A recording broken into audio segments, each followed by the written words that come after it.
Well, balls. Let me do this again. Hello, everyone. Happy Friday to all you guys. 50 States and 50 Streams here. We're back on our 50 States and 50 Streams series, part 34 here in Kansas. We're here in Dodge City, Kansas today for another. Um, and we're here on this Friday afternoon, so we're going to be doing some flying in Kansas. A lot of people don't know, but this is the 35th state, 34th state of the Union. It was the Sunflower State. And while most people know Kansas for being an agricultural state, and rightfully so, there's more to Kansas than just agriculture, as we'll learn on today's stream. Before we get started, I do want to say hello to all you guys in chat, the lurkers and all that. Good to have you guys here as well. So we're going to go over today's flight plan here. So here is today's flight plan here. Ah, oh. Hey, good to see you, Sneaky Fit Building. Good to see you. First on chat, I hope you're doing well.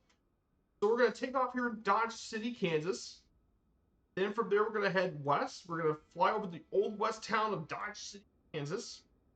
And then from there, we're going to head out west, head out east to our first stop in Wichita. We're going to land at the Beach Factory Airport.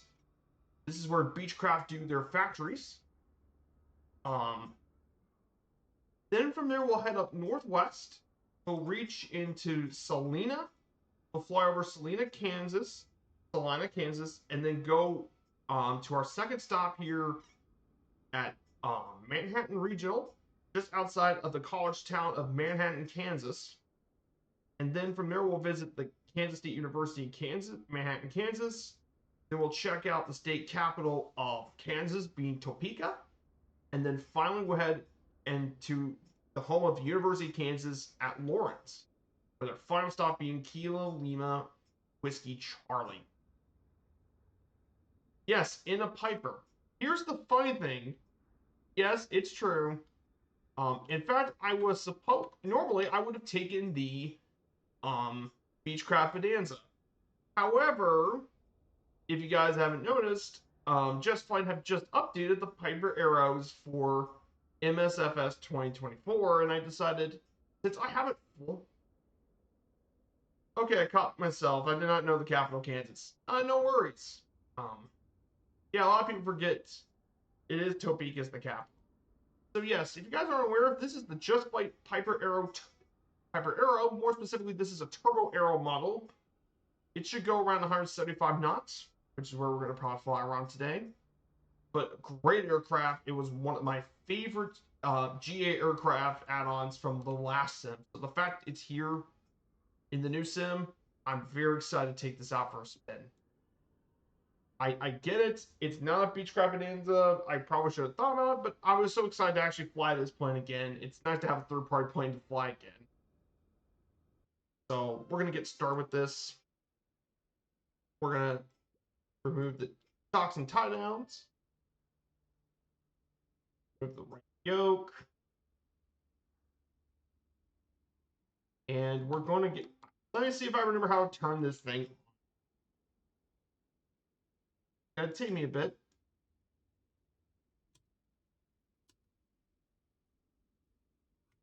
Here's the mixture. Here's that.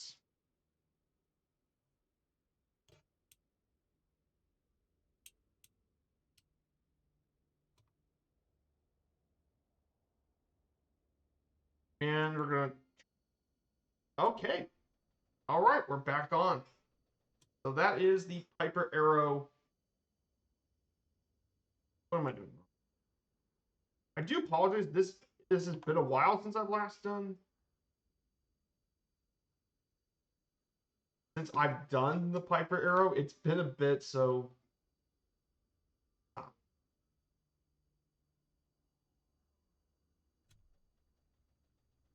Oh, that's right. I know what I did. That's right. Yes, that is our route, believe it or not. Exactly.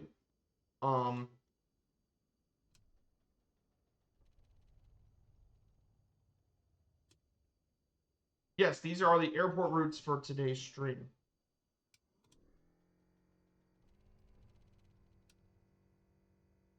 So let's go over to our slideshow for a bit. And for some reason, it's not one to start.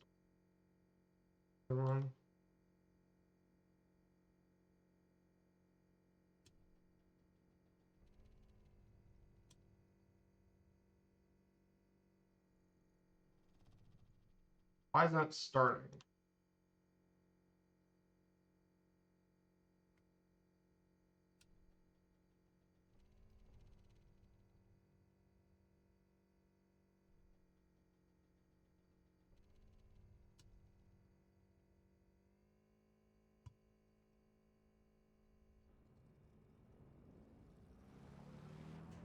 There.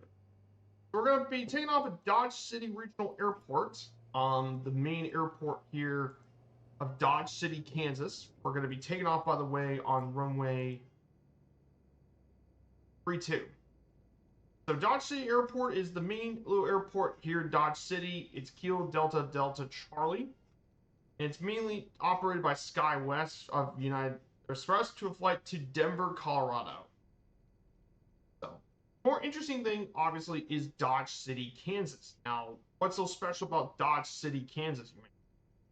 Well, Dodge City is actually very well known for its involvement with the American West. You see, this was a major frontier town back in the day.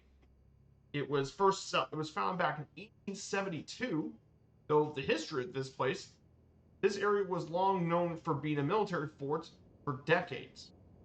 But Fort Dodge traced its origins to when Henry L. Stiller built a sod house west of Fort Dodge to oversee cattle, and it quickly became a stop point for a lot of travelers. And as a result, it grew into a very, very major town on the American West. And it grew to become a major railroad and cattle driving place back in the West. Of course, when you talk about its economy, meatpacking is actually the major industry here in Dodge City, thanks to both having Cargill Meat Solutions and Natural Beef operating a lot of facilities. So meatpacking is important. Livestock raising is another major activity, while the main crops being sorghum and wheat. And finally, one of its unique cultural traditions here in the city is that each summer, the Chamber of Commerce will host the annual City Days. In the last 10 days, featuring a rodeo, parade, beauty pageants, music concerts, golf tournament, craft shows, and other activities here in the city. There's tons of really cool little landmarks worth visiting here in Dodge City.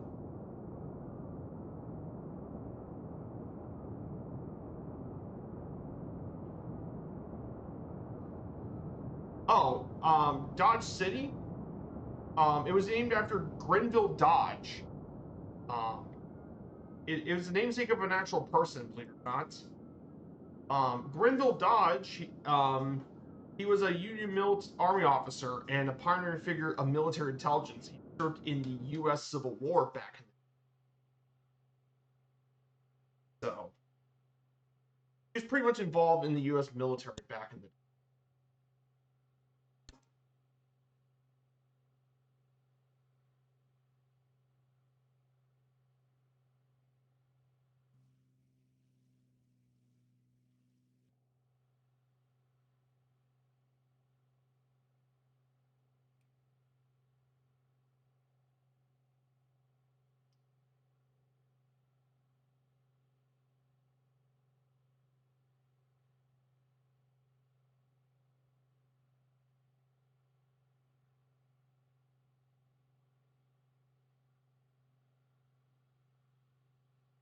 Here it is, guys. Dodge City, Kansas. Here's the old west town of Dodge City. You know, your Western history, this was actually a very notable place here.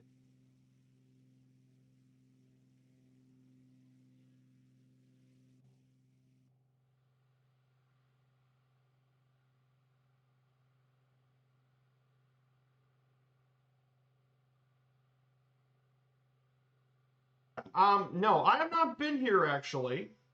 Um, The farthest west I've been to is Missouri. Technically, I've flown to California and I've flown to Nevada and California, but I've never been there.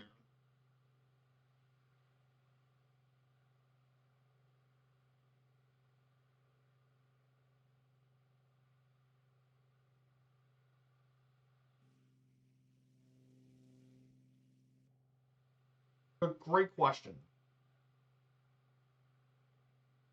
But I would like to visit some point. I thought that would be really cool to pay a visit at some point. Now, of course, there's a lot of windmills here, and this isn't really surprising considering wind energy is a pretty big area.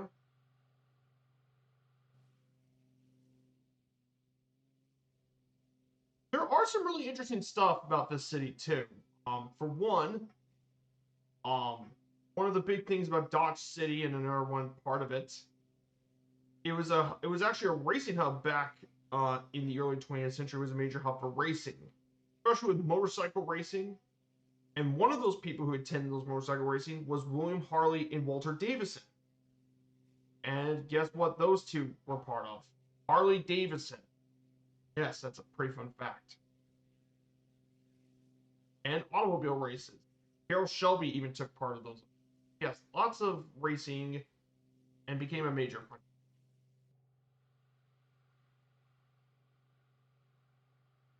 Eventually, we're going to get back to the magenta and then we'll head our way to. No, this is not real weather.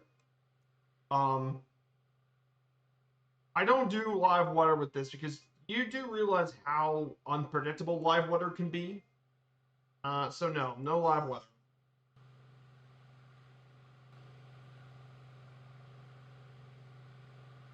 A good question. And then to our left is Fort Dodge. This was one of the namesakes for Dodge City, Fort Dodge.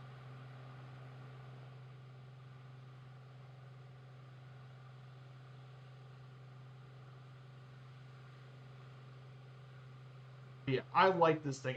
I'm so happy I got this thing back in this. So, for life when it can be too harsh. Yeah, definitely. That being said, I do like to mix the weather from time to time. I mainly just do nice clouds and stuff because I also want to see, like the landmarks and all. That being said, I don't mind doing some weather related stuff. I do use live weather on some of my streams, but it's mainly the airliner streams where I'm going to use live weather because it is IFR instruments, and that I do not mind live weather for the airliner stuff because that makes it more interesting. Because without it, it gets a little boring. So my general rule is for when I stream is is live weather for airliners stuff, like with the airliners, turboprop liners, and then for the GA streams, mainly general aviation stuff, keep it to nice weather. They'll mix it up from time to time. Sometimes you can put snow on the ground. Sometimes you can put a little bit thicker clouds. But mainly have enough VFR conditions so you can actually. That's kind of how I do it for me. Oh, really? That's nice. That's really cool though, Sneaky. For about a week, that's nice. That's great to hear. Um, that's great to hear.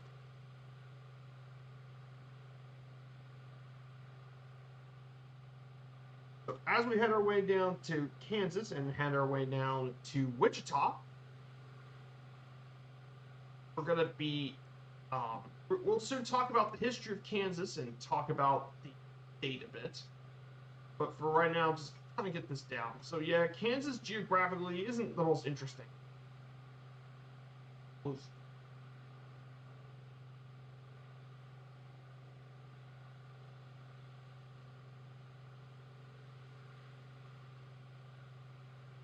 So it is really relaxing too. Definitely. Find some of the VFR stuff. Like we're gonna get some really cool scenery areas already.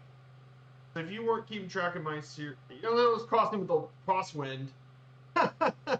Yep, I've done plenty of live weather, messy weather in career mode. I'm probably pretty aware of it. But compared to some of the other streams and stuff, especially compared to last Sunday's stream, like the lack of scenery. Um, if you guys were there on Sunday, we actually had some amazing scenery in Oregon. I mean, Klamath Falls, Crater Lake, Eugene was pretty, Mount Hood, all that. Not so much here in Kansas. And trust me, this is going to be a trend for a lot of the Midwestern states we'll be visiting in this series, which will also include, basically include that of Nebraska, North Dakota, South Dakota. Will be mainly the not super exciting states. Actually, technically, not really North Dakota, South Dakota. There is some really cool geography in both those states. With South Dakota, you have the Badlands National Park in Black Hills, and then in Nebraska, you got Scotts Bluff, Western Nebraska, and North Dakota has Theodore Roosevelt National Park in the Badlands of North Dakota.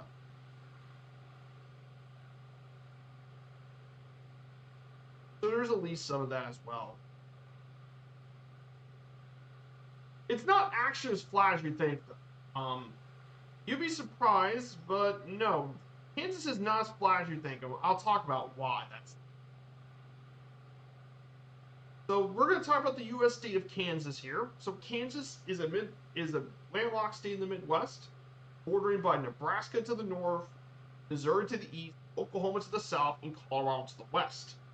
The state's name is derived from the Kansas River, which was in turn named after the Kansas Native peoples, the indigenous tribe of Kansas.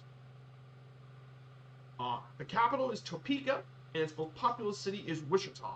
However, the largest urban area in the state is actually in the Kansas City metro area, which spans both Kansas City, Kansas, and Kansas City, Missouri, which was where we actually stopped our journey in Missouri.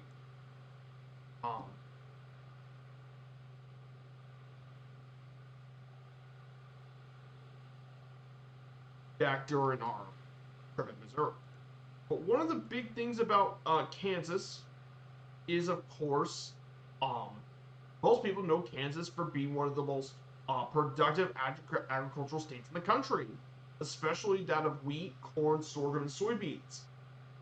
Believe it, and also in addition to agriculture, Kansas has an extensive aerospace industry, which has mainly been centered in Wichita, where we're going to be visiting. Oh, really? You live in Spain? Oh, that's awesome. Now one of the next series I'm going to be doing, Sneaky, is an all-country series, and Spain's one of those countries. Is Spain? Unfortunately, Spain's not going to be there for a very long time. Pretty cool. Zaragoza, very cool. I'm actually from the U.S. state of Indiana, which is right in the Midwest and just outside of the Great Lakes region. It's Indiana.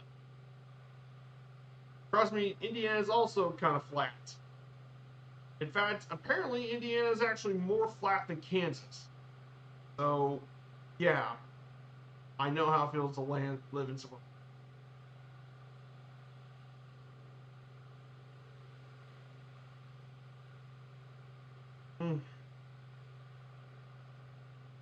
But of course, Kansas is definitely known as well. And yes, the highest point in Kansas is Mount Sunflower at 4,000 feet.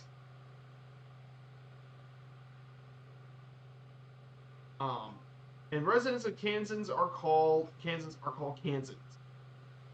Of course, also one last thing, Kansas is technically considered to be the geographic center of the contiguous 48 United States, with Lebanon being basically the center of the continental gate.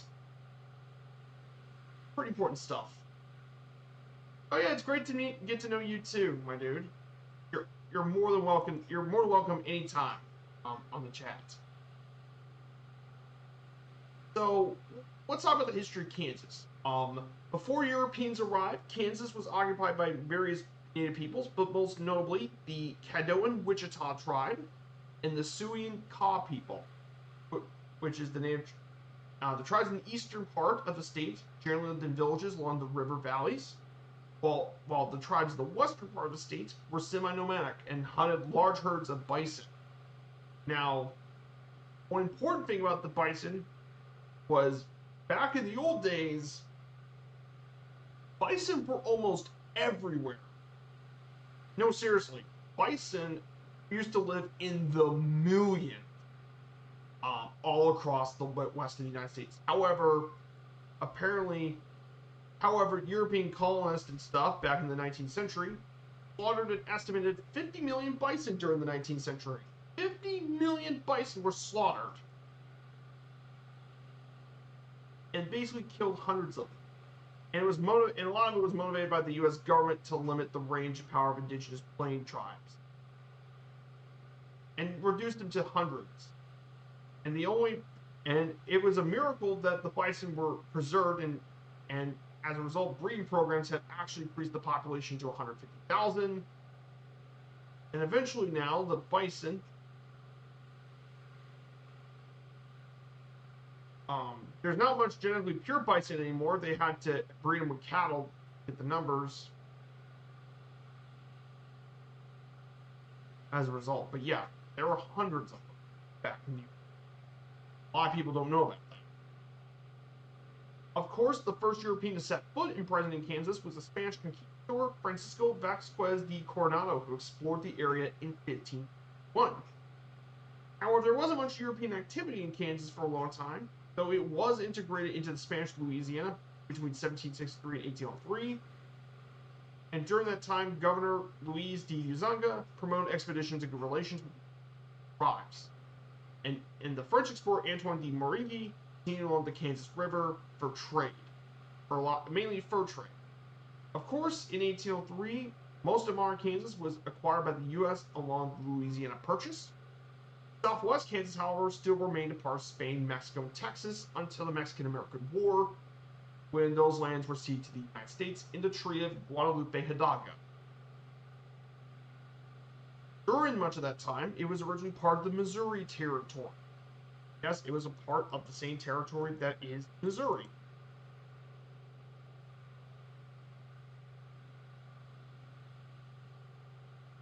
Part that is Missouri.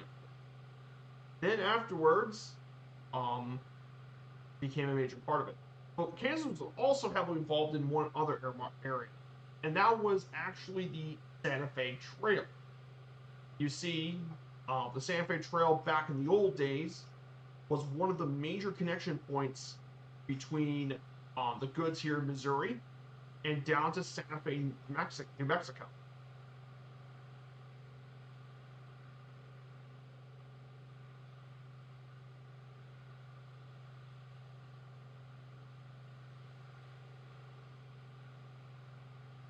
Was a very major part of all the routes. And of course, and that lasted from 1821 to 1880. And finally, the first permanent settlement of white Americans in Kansas was actually Fort Leavenworth, which was an army installation that was built in modern-day Leavenworth. That became a very important settlement. But of course, there was one major part of the events. I collected these notes myself, and I've been reading. I keep a lot of the references notes in a separate thing. And actually, speaking of which, if you want to know where you can get the VODs, here's the VODs on my channel. It's actually my YouTube, but this is where I put my VODs for my series. You guys are more welcome to. Of course, one of the major events that happened during Kansas was in 1854, the Kansas-Nebraska Act became law, which established both the Nebraska and Kansas territory, allowing more settlement by whites, and the Kansas territory stretched all the way to what is now much of Colorado, including Denver, Colorado Springs, and Pueblo. However, the most complex and interesting area of Kansas history, and the bloodiest uh, was during the pre-Civil War. You see, um, a lot of the first settlement of people in the Kansas Territory were abolitionists from Massachusetts and our states. However, afterwards, then there were a wave of settlers from Arkansas and Missouri, and a lot of those tried to bring slavery into it, which conflicted with the first people who settled here who opposed to stop slavery. Guess what happens? And considering there were a lot of tensions between North and South, you guys probably know what's going to happen. Both sides of both pro-abolitionist and pro-slavery forces had into a lot of skirmishes and guerrilla conflicts all across the territory, and it was known as the Bleeding Kansas.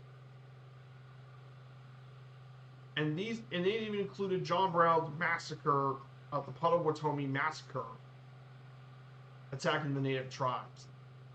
Of course, when the Civil War did come in 1861, Kansas was admitted to the Union as a free state. And by that time, the violence in Kansas was subsided. However, at one point during the Civil War, Confederate guerrilla leader William Quantrill led several hundred of his supporters to a raid of Kansas, destroying much of the city and killing 2 people. However, he was pretty much condemned by both Confederate military and partisan Rangers. But eventually the North still won the Civil War. Of course, post-Civil War, there's more people that continue to settle here, with the passage of the Homestead Acts in 1862, which accelerated a lot of settlement and agricultural development in the state. And many veterans of the Civil War constructed homesteads here. But not only just Civil War veterans, many African Americans even looked at Kansas as the land of John Brown, and led by Freeman Benjamin Pap Singleton, began to establish a lot of black colonies in the state, many of them to lead discrimination in the South. At the same time, you also have the Chisholm Trail, which opened in the Wild West era commenced. And Kansas became pretty much an important stop for a lot of Wild West figures, like Wild Bill Hickok, Bat Masterson, and of course the legendary Wyatt Earp as lawmen. You also have gangs like the Dalton Gang operating in southwest Kansas. And Dodge City became the queen of the cow towns. In fact, 1 year alone, 8 million head of cattle from Texas boarded the trains in Dodge City bound to the slaughterhouses in the east. Of course, the post in the 20th century, Kansas became a major state for the prohibition of alcohol. That's right, Kansas was the first state in the United States to adopt a constitutional amendment prohibiting alcohol, which lasted until 1948. In addition to this as well, in 1922, an anti-saloon activist, Carrie Nation, vandalized her first saloon in Kiowa in 1900, and then in 1922, suffragist Ella Uphay Maury became the first female gubernatorial candidate in the state. And finally, in the 1930s, of course, Kansas was really heavily affected by the Dust Bowl and the Great Depression, causing many people to leave southwest Kansas to better opportunities elsewhere. In the World War II era, Kansas became a major hub for aviation and aircraft manufacture, and as a result, many different aircraft manufacturers in the state. Most notably, of course, lots of different companies and manufacturers made it too. Boeing, Beechcraft, and all that. So that concludes our history of Kansas. Exactly. Oh, thank you so much, Sneaky. Yeah, definitely. It's pretty interesting to learn about history and about the places we fought. And that's something I've done every single major series since I started back in 2021. Because, like I said, I don't have Two-Tone Murphy's personality. I don't have it. but I love research. I do like doing research and learn more about the place we fly, because that's the great thing about flight sim. You have the whole world to play with. So why not learn more about the places we fly? It makes things a lot more interesting than just flying around. Oh, look at this pretty thing. Look at the state of that, or all that. That's not what I am. I do that on occasion when I do mess up. I'm more of just I'm just a simple guy. So yes, we're still in the plains here in Kansas. So yeah, it's starting to get significantly lower elevation. According to my nav map, we're having pretty much lower elevation. Yeah, there are miles of these fields and all that all around the state. Miles and miles. We're about halfway to Wichita. So we're about halfway to Wichita, Kansas. So of course, for the streams on Sunday, we'll be back on Sunday for another 50 states. We're going to be taking the normal arrow over West Virginia. So we'll fly from Morgantown to Charleston via Parkersburg, and then we'll go to Beckley, and then make our way up back to Elkin. But we'll be doing some flying in West Virginia. And a fun fact for a lot of people that don't know, West Virginia was actually born from the splitting of Virginia back during the Civil War times. And West Virginia split because the western half of the state was much more pro-abolitionist compared to Virginia, which had more pro-slavery sympathies, and that caused Virginia to get split. That's how it came in the first place.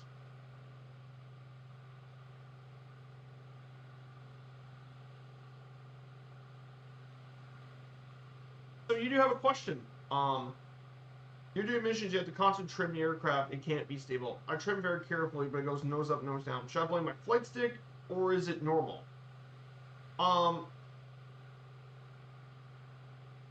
A good question. I think it depends on weather.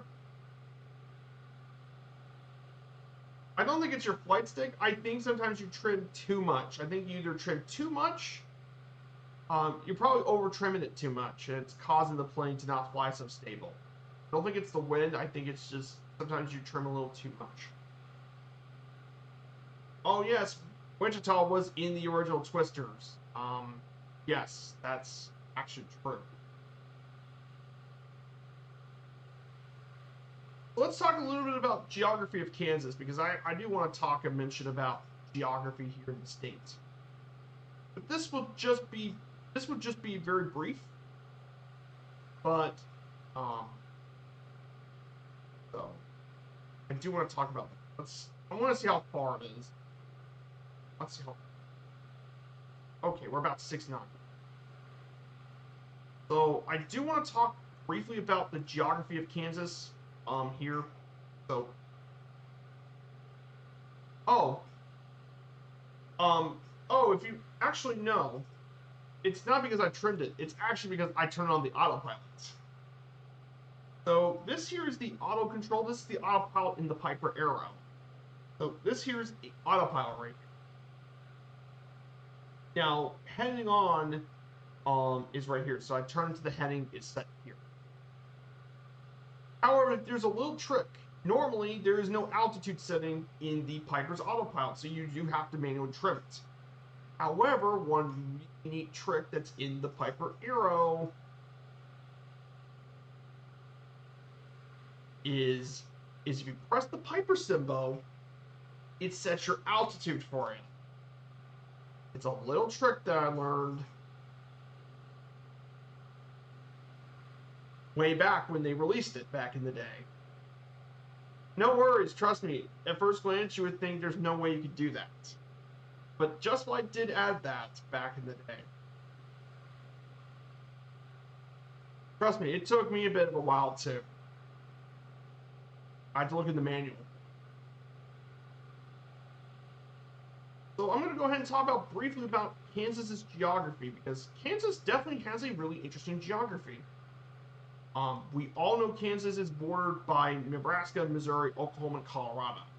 There's about 105 counties that make up Kansas, and there's 628 cities. The largest being Butler County, Kansas. Of course, believe it or not, Kansas is also special because it's equidistant to both Pacific and Atlantic Oceans. And of course, is that. One interesting things about Kansas, of course, geology speaking, a lot of it's underlain by horizontal to dealing westward sedimentary rocks. And many of those rocks include the Mississippian, Pennsylvania, and Permian era rocks that outcrop the eastern southern part of the state, while the western is exposures of Cretaceous era sediments. Of course. But of course, the most interesting thing about Kansas is topography. The western 2/3 of the state, which lie in the Great Central Plain, is that of an undulating surface and is generally flat. While the east half of the state, you'd be surprised, the eastern third has actually many hills and forests. In the land that gradually rises from east to west. So, for example, in the eastern half of the way, you have the Verdigris River, which is 684 feet, which was the lowest point in Kansas, and then the highest point is Mount Sunflower at 4,000 feet. Of course, you all guys know the common misconception that Kansas is flat. That's not actually the case at all. In fact, Kansas actually has the maximum topographic relief of 3,360 feet, which, believe it or not, makes it the 23rd flat state in the country. Yes, Kansas is actually only 23 flat state.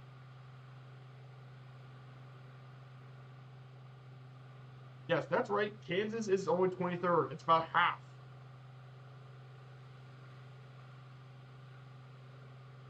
Yes. In fact, you guys want to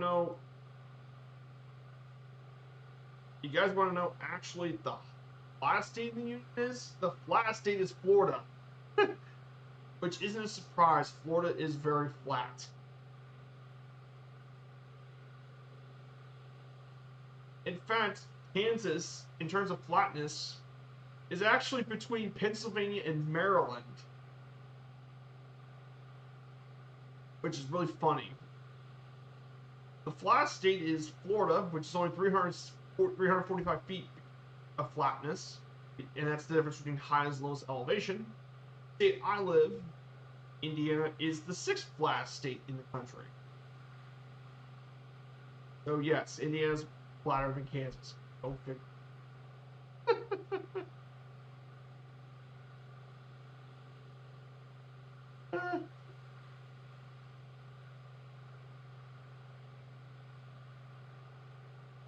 Of course, there are some really important flora and fauna here too. In Kansas, there is about 203 species of rare animals and 400 species of rare plants. They include animals like the western grotto salamander, the Virginia rail, which is a type of river bird, cave salamander, peregrine falcon, and the black-footed ferret. Common animals include deer, prairie chicken, moles, prairie dogs, and more. Now, in terms of climate, as we talk about climate here in Kansas, Kansas has 3 main climates. Humid continental, semi-arid steppe, and humid subtropical. Eastern 2/3 is mainly humid continental climate with cool to cold winters, and hot, often humid summers. The western third is mainly semi-arid steppe with hot, often very hot summers and less humid summers, and winters are changeable between warm and very cold. And finally, the south, central, and southeast portions are humid subtropical with hot, humid summers, mild winters, and more precipitation than the rest of the state. Of course, Kansas is very prone to severe weather, especially in the spring and summer. Despite the frequent sunshine, the state is extremely vulnerable to strong and severe thunderstorms, and some of these become supercell thunderstorms, and those can produce tornadoes.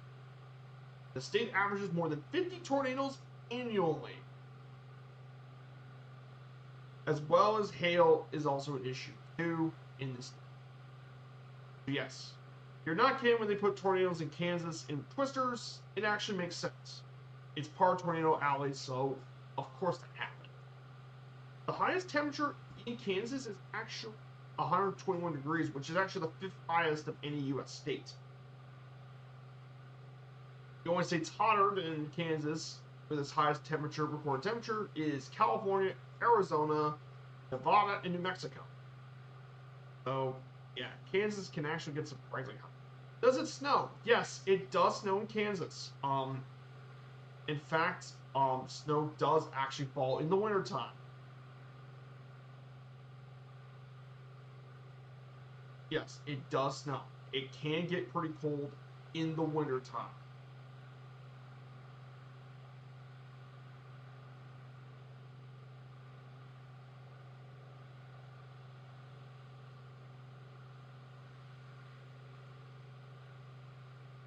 Contrary to what you believe, yes, it does snow to Canada.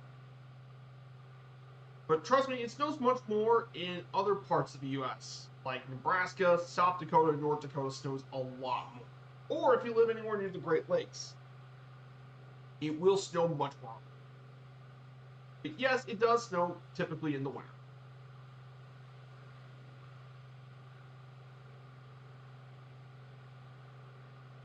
But yeah, great question.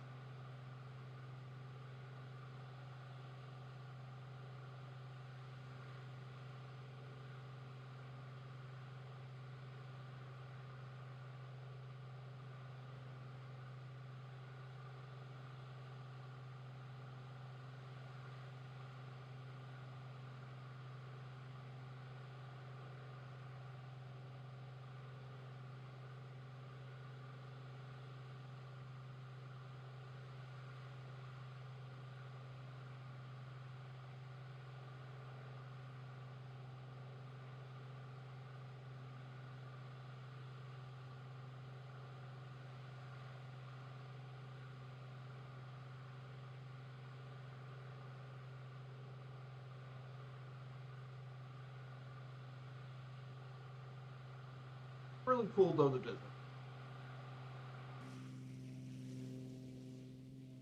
But yeah, really liking this turbo. Oh, what's the most non-flat states? That would be the U.S. state of Alaska. Alaska's the least flat because it's 20,000 feet. And the reason why it's the least flat? Well, simple. There are mountains all over Alaska, most particularly a certain mountain around near central Alaska called Denali,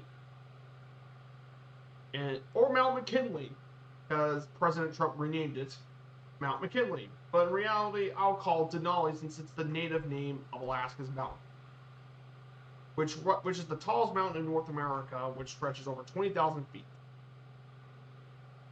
Now I'll be paying Denali a visit next year, so Denali really cool.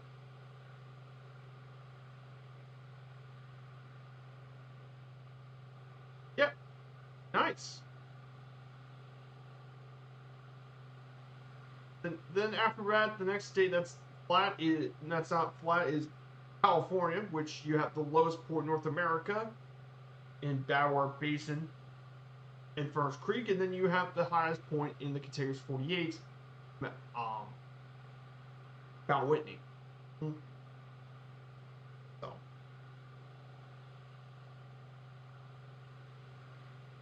there you go. So we'll soon hit Wichita, Kansas for our first stop of the day. Oh no, we're just about like 2-3 minutes. I don't think we're that much farther. Let's see how far we are. We're about 34 nautical miles away from Kansas, so we're going 170.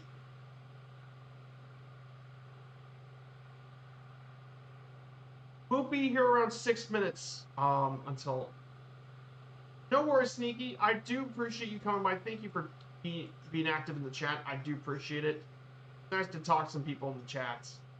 It's always good to have some conversation, even if it's just one person. I greatly appreciate it.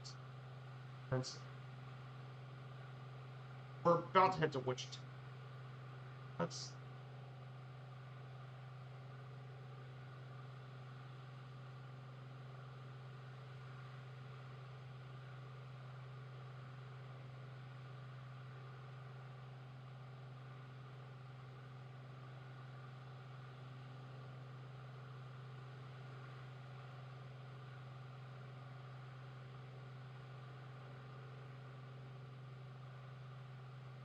So yeah, I'm probably gonna install more third-party aircraft.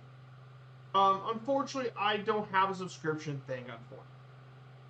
Unfortunately, that's something many people asked in the past. Unfortunately, I don't have anything for subscriptions. I do. If you did, I would appreciate it. Because I never had it before. But no, I haven't actually officially gotten a subscription thing set up yet. Because you see, I have autism, and it's hard for someone with autism like me to find a place to work. Fortunately, I would love to have a subscription myself, support the channel, but I haven't done any monetization stuff yet, unfortunately. It's kind of hard finding to work with someone with autism, because trust me, a person with disabilities, it's not it can be quite difficult to find a position to work.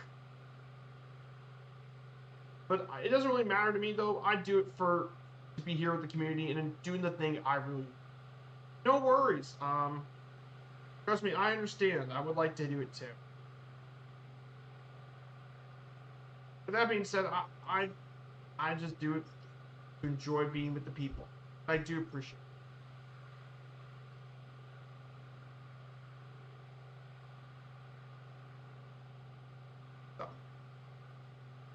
So we're gonna fly into Wichita.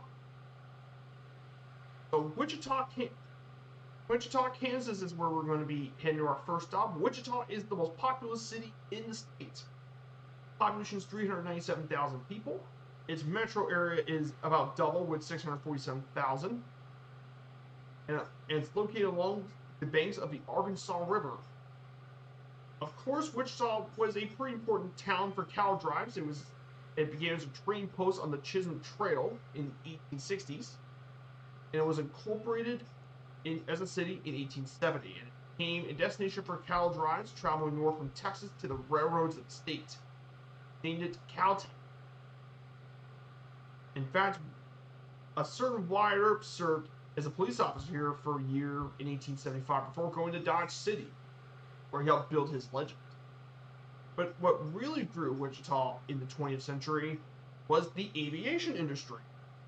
More specifically, of Beechcraft, Cessna, and Stearman, and it became known as the air capital world.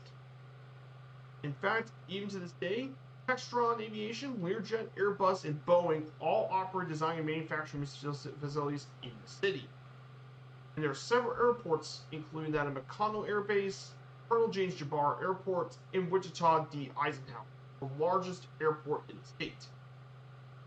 And finally, as an industrial hub, Wichita is the regional center of culture, media, and trade, and has several universities, museums, theaters, parks, shopping centers, and more.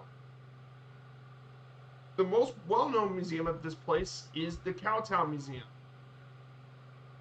which talks about all of its time back as a western cowtown. It's basically an open-air museum featuring many different areas like houses. More. It's a really neat place, the old Cowtown Museum. Really cool area here.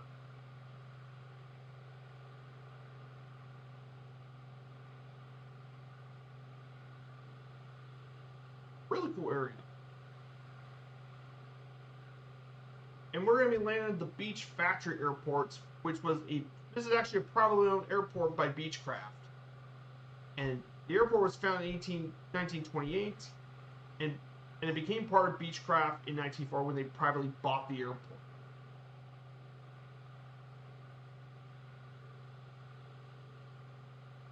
And the reason I picked this was when I was originally doing the flight plan for today, I was originally going to take the Bonanza for this because it was a Beechcraft plane. However, However, I was super excited about taking the Piper Arrow since I've been waiting for this plane to get into um, MSFS 2024.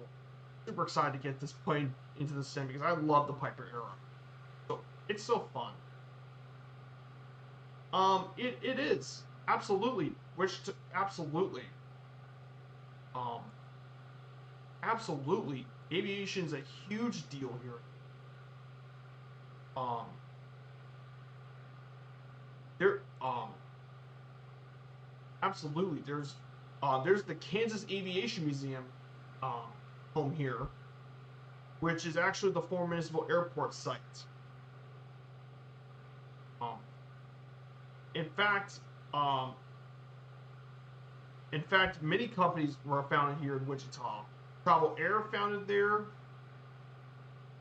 The Laird Aviation Company, the first successful commercial airplane manufacturer. Stearman, Cessna, Beechcraft, and Mooney were all founded here in Wichita with some legendary planes. And even today, both Cessna and Beechcraft remain based, though they were merged in 2014. Yes, a lot of light aviation can have its home here in Wichita, which includes the Cessna 172 as well.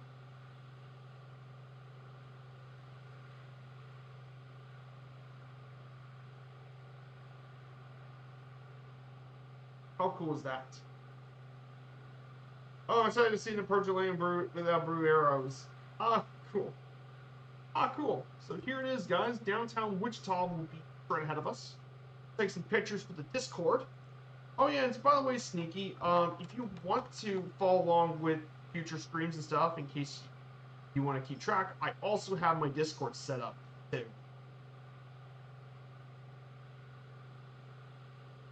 You're more than happy to join on. We're gonna land here at runway 01. Here are guys, Wichita, Kansas, our first stop of the day.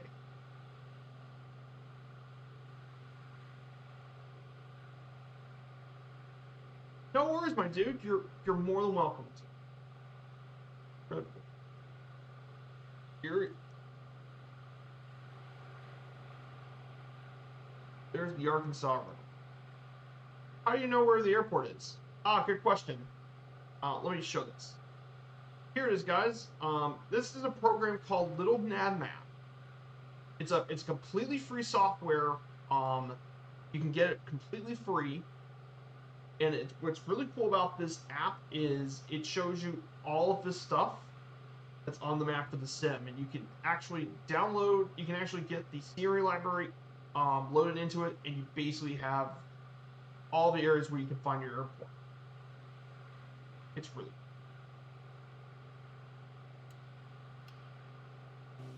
cool. Here, guys, Wichita, Kansas. So this is Wichita.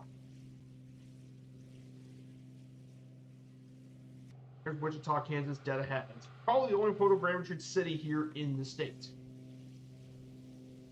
There's Dwight D. Eisenhower Airport. Here is the main commercial airport of Kansas. Wichita, Dwight D. Eisenhower.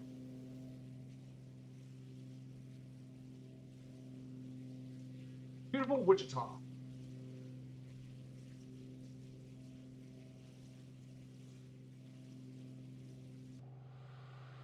Hey, thank you for the follow. Oh, sorry. Oh, hello, Benhitha. Good to see ya. Oh, sorry. No worries. But you can get it free. You can search it up online, and then you can get access to. So we're about to land here at Beach Factory Airport.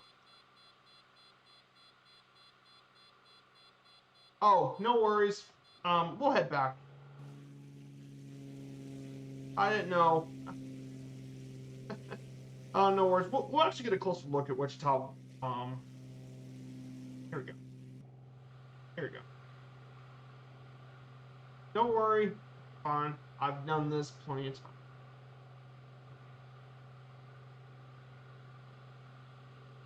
I mean, for you. Oh, no worries. Here it is, guys. So this here is Wichita. This is Wichita, Kansas here. This is downtown.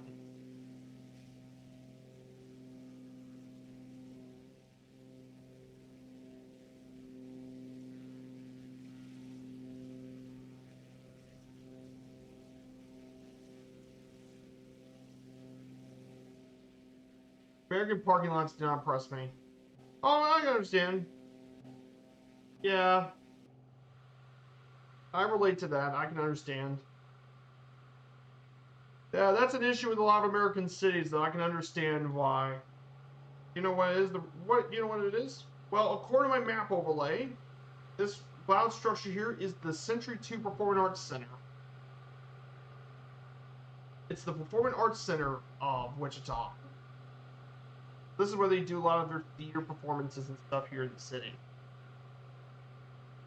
Performing arts venue.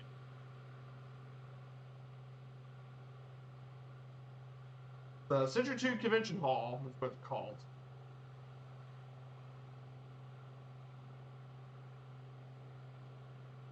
It's not a stadium, however. Now, there is a stadium in Wichita. It's the Intrust Bank Arena, is what's called. And it's the home of, mainly it's home to the Wichita State Basketball Program. Wichita State Basketball play.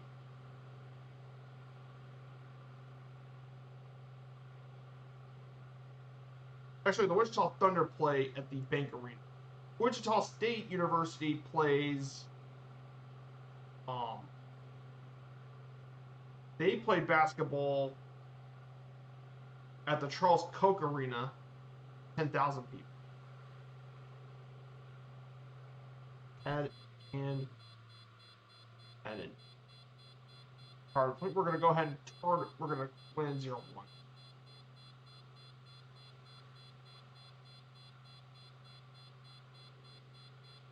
Now, of course, we're going to be visiting 2 college towns in Kansas that are pretty notable, and they got some larger stadiums than at Wichita.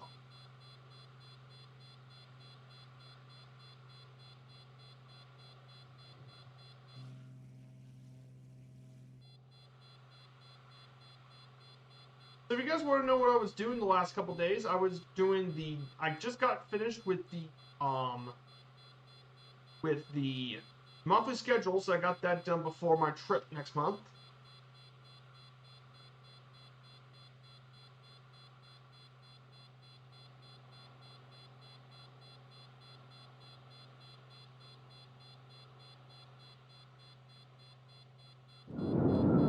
Sorry about this. I got because it's actually the landing gear check. It wants me to turn on the landing gear.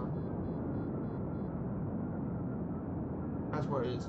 It's not an airspeed board. It's a landing gear thing because I went to idle because I was trying to lower my airspeed so we can get into landing. Relaxing.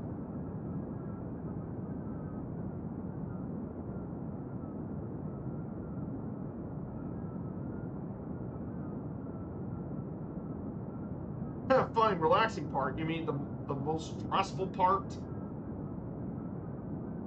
Taking off and landing is where most of the accidents occur in real life. Kind of a misnomer.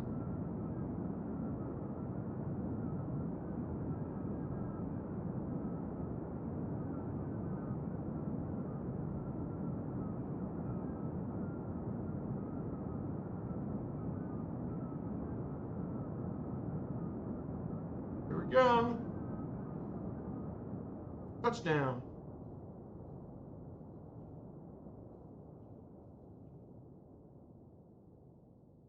And we're down. We're just going to park it in the grass because we'll be taking off pretty soon.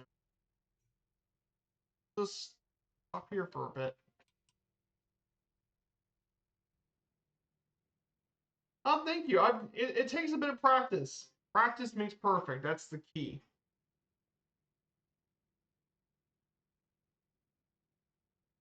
Oh, thank you so much. Hello from Spain. I hope you're doing well, my dude. I hope you have a great rest of your day. Stay safe out here. I hope to see you again soon, there, Sneaky. We'll see you soon, my dude. Have a great rest of your day and have a great weekend. We'll just take a break here in Wichita for about a few minutes. We'll prepare for the next flight over to Kansas City, over to our second stop in Manhattan, Kansas.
We're preparing to get ready for the second leg of the trip to Manhattan, Kansas. This will be a considerably shorter leg.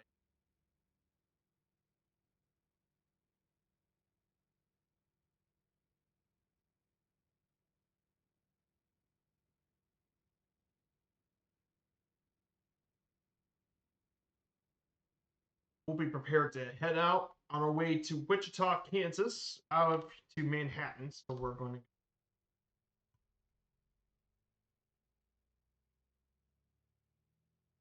Here we are, guys. We're going to go ahead and get our second leg of the done. So I'm going to. So our safe altitude is going to be around 3,000 feet. Hey, Sir Dev. Good to see you.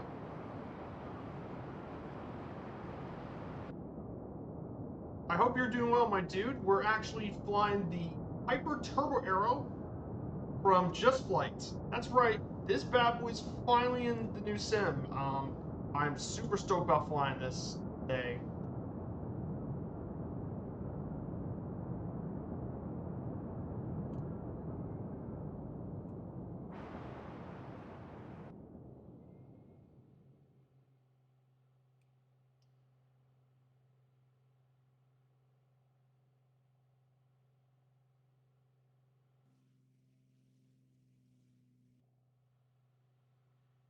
I hope you're doing well.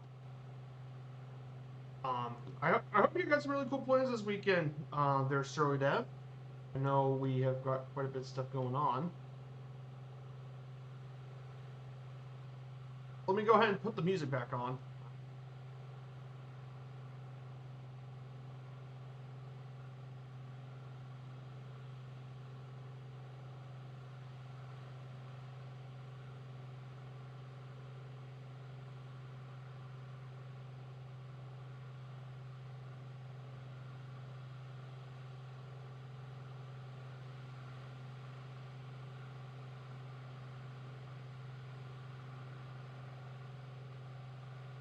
We're going to fly around 2,500 feet.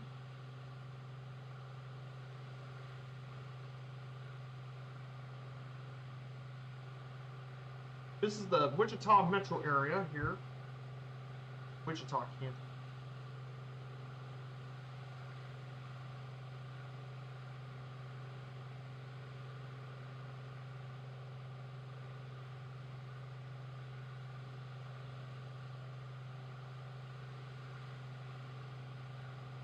This is 2,500 feet. This. Oh, nice. You're gonna hope you get yourself a new job. I hope it turns out pretty well for you. Still waiting for me. I'm currently doing volunteer work. So So bit of sport news. I do want to mention about sports since it's been a while since I covered it on my channel here. So tonight, the Nuggets beat the Thunder in the NBA playoffs, and on Wednesday the Wolves win their series. So tonight the Celtics could either force Game 7 or the Knicks take home and clinch their spot in the Eastern Conference Finals. And then on Sunday will be Game 7, Nuggets Thunder Game 7. Winner, loser go winner go home situation for both teams. So yes, Pacers have clinched the finals appearance and so will Wolves. I'm hoping to be the Knicks winning their series, and I hope the Nuggets win. Anything to help the Pacers win a championship. Then in the NHL playoffs, looks like the Capitals are out of the playoffs. The Hurricanes win. They win their series. The Golden Knights, the Oilers win their series. They punch their ticket to the Western Conference Finals. And the Jets beat the Dallas Stars in 5 to force Game 6. So tonight, either the Panthers win the series against the Maple Leafs, or at least force Game 7. And Game 6 is a similar situation. Pretty interesting stuff. And then that's the NHL play. Another thing happening too is the Premier League is going to be the Premier League for English soccer, English football. Of course, this week's a pretty interesting week. Most notably today, we have Manchester United and Chelsea. That's pretty big. But the biggest game on the match week, though, for me, Everton Southampton, the final game at Goodison Park for the men's team. At Goodison Park. Yes, the end of an era at the Grand Old Lady. The era of the Grand Old Lady is over. I mean, 133 years at Goodison. Crazy to hear about. So, the only problem is it's on USA Network and it's 7 a.m. in the morning. So, good luck for me watching that. But yeah, it's going to be a pretty rough game. It's going to be pretty emotional for a lot of Everton. At least the good news is that Everton are not leaving. Everton is not tearing down Goodison Park thing. It's still going to remain for the women's team. That's good.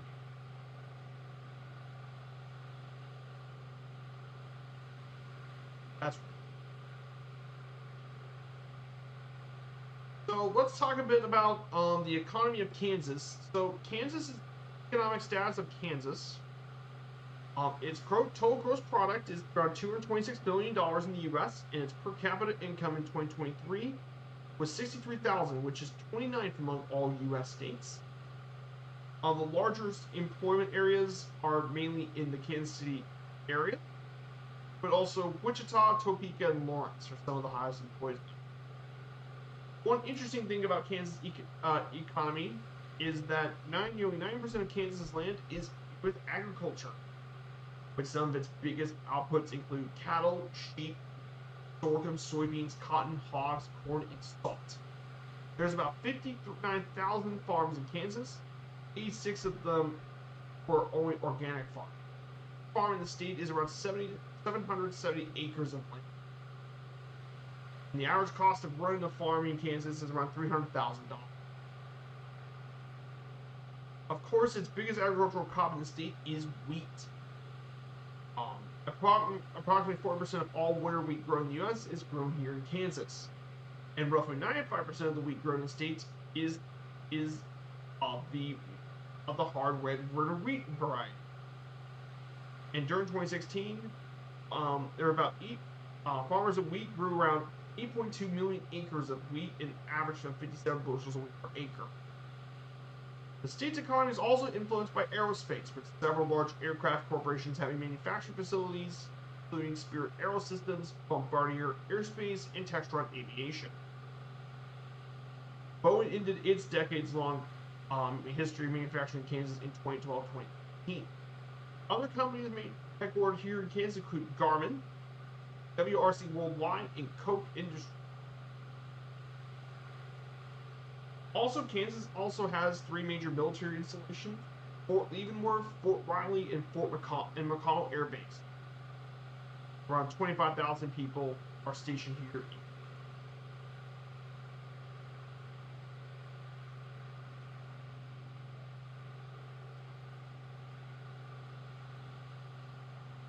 One of the big parts about Kansas, of course, is with transportation. Of course, talking about energy, but I don't have the slide for energy, but for the energy situation in Kansas, it has vast renewable resources and it's a top producer of wind industry, around 6,100 megawatts from nearly 3,200 wind turbines in 2019. Wind generated the largest share of electricity in the state, 41%. It's also a lead producer of renewable ethanol and biodiesel fuel. It is one of 28 states with a nuclear power plant. You'll be also surprised by this, but Kansas is also ranked 8th in the United States in petroleum extraction. Yes, you've heard right. Kansas is the top 10 U.S. state in petroleum. It's because, of course, production has declined from the Anadarko Basin, which is located around the southwest portion of the state. But there's around 2 million barrels of oil in 2004. It is also ranked 8th in natural gas production, though it has declined recently. But Kansas is benefiting from wind power. That's something to keep in mind here. In terms of transportation, there's two major highways that serve Kansas, with one beltway, two spur routes, and three bypasses. The first section of interstate in the nation was actually opened in Topeka, Interstate I-70, just west of Topeka, and this is a major route that connects Denver to Kansas City, Missouri. A lot of communities are connected here: Colby, Hayes, Lina, Junction City, Topeka, Lawrence, Forest Creek City. The other highway that makes a big part of it is I-35, which is the north-south node connecting Oklahoma City to Des Moines, Iowa. And those cities in Kansas that are included in that route are Wichita, El Dorado, Emporia, Ottawa, and Kansas City.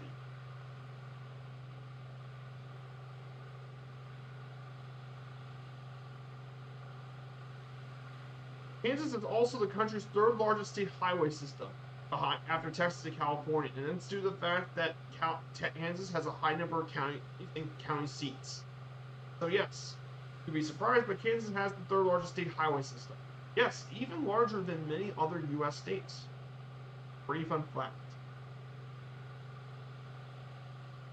In terms of aviation, there's only the only major commercial airport in the state is Wichita Dwight D. Eisenhower Airport in Wichita. Of course, there are smaller regional airports, like in Manhattan, Kansas. In Manhattan is the other major. Of course, a lot of people in northeastern Kansas actually fly out Kansas City International in Missouri.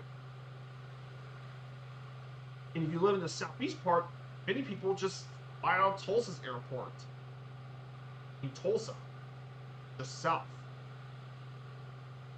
And of course, down on the state is a lot of smaller airports. Lawrence Municipal, OCH Airport. Of course, back in the old days, railroads was a major part of Kansas transportation, and railroads connected most cities. However, less profitable links were scrapped for metal drives for the war during World War II, and with automobiles rising, again, rail isn't used to be a big of a deal back then. Yes, cars and highways often dominate much transportation here in Kansas.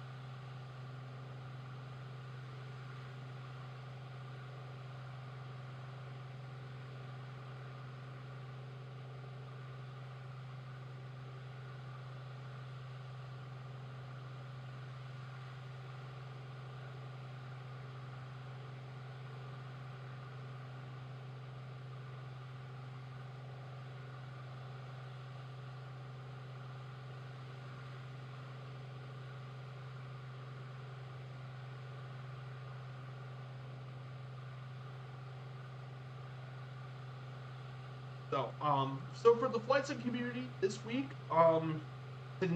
Tonight will be Tuto Murphy. He'll be back with another one of his Friday streams again. He'll also be taking the Turbo Arrow, but he's going to do it over Ireland. He'll be summoned by the Irish Department of Directionals, Aviation, and Publicly Funded Announcements about announcements. Very non-serious there, Murph. But he'll be doing it across Ireland. Donegal, Sligo, Abbeyshrew, Kilkenny, and Kerry will be where he's going to go at. So he'll be doing another Turbo Flighter. He's definitely a lot more interesting of a streamer thing than I am. And then Allison's going to be back with another one of her historical flights. She'll be back. She'll be flying from Calcutta to Chiang Mai in her Jennifer Murray Around the World trip. In the R-44, still doing it. And it will take around approximately 6 hours, according to her. So definitely check out Allison's stream tomorrow.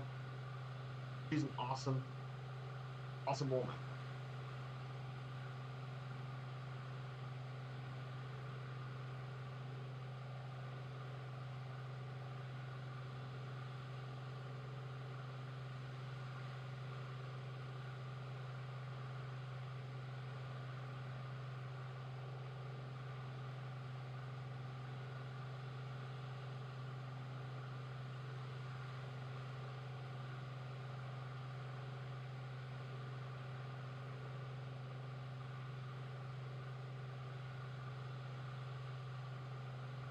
Pretty important stuff.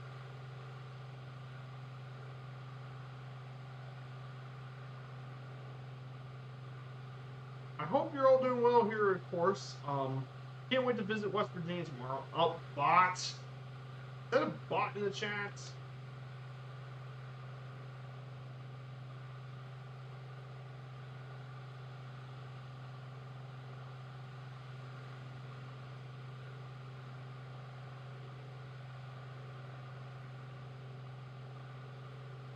Thank you. Thank you, Typhon. Seriously, why do people have to make bots? Just don't know why they exist. How to scam people? That's what they are making. Of a scam.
So our next place we're going to be flying over today, our next stop and our next waypoint will take us to Salina, Kansas.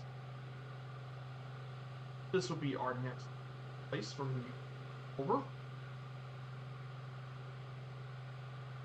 This place here, Salina, city and county seat of Saline County, Kansas. Its population is 46,000 people. In the 1800s, the Kansa tribal land reached eastward, and eventually in 1858, settlers from Lawrence founded the Salina Town Company with a wagon circle. Under constant attacks from the High Plain tribal attacks from the west, it was named after the Salty River and gave it its name. Of course, it was incorporated as a city in 1870, and it's the westmost town of the Smoky Hill Trail. and it boomed until the Civil War by establishing itself as a trading post for westbound immigrants, gold prospectors from Pikes Peak, and area American Indian tribes. Boomed again when the Smoky Hill Army Airfield was built for a lot of strategic bombers from II. Nowadays, it's a micropolis and a trade center for north central Kansas, mainly known home of the Kansas State College of Technology and Aviation. So that's what's currently used for. It was a pretty big area though for the cattle trade back in the day. And it also grew more for military aviation.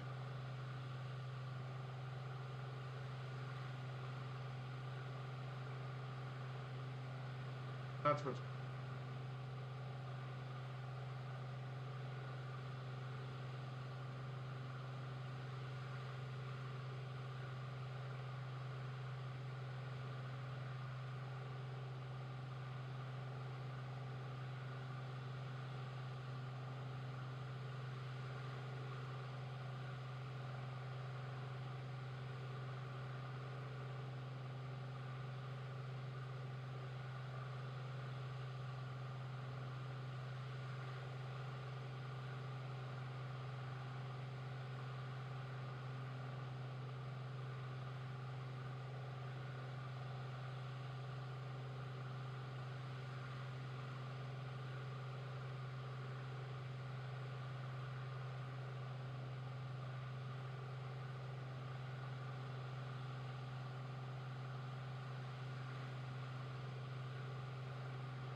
Hey, we fight Daily, good to see you.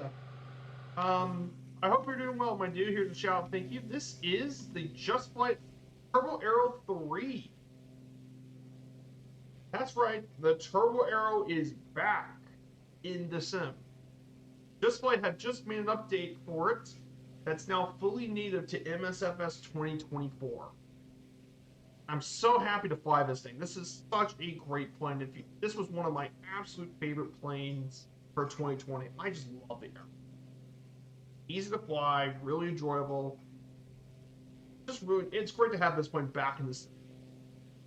So nice. I can't wait to take the Warrior out for a spin too. Very excited for it. Yeah, the cockpit of this thing's super cool.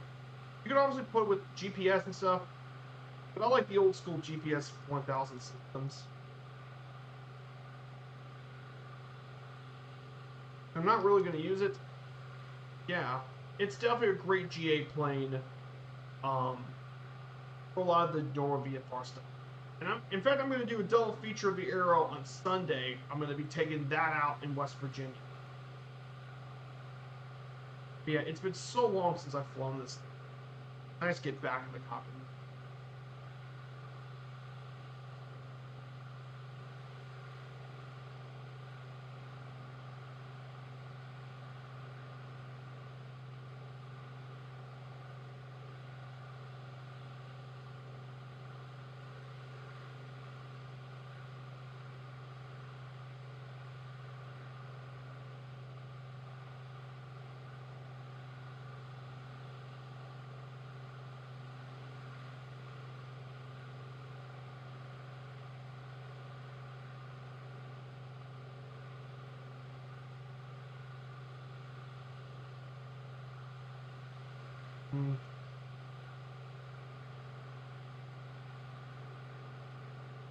It's a yoke.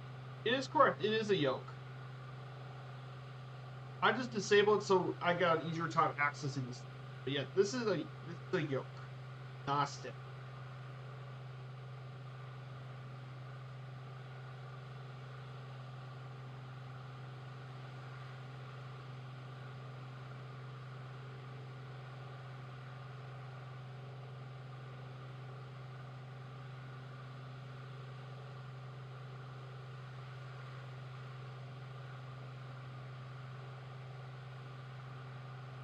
It's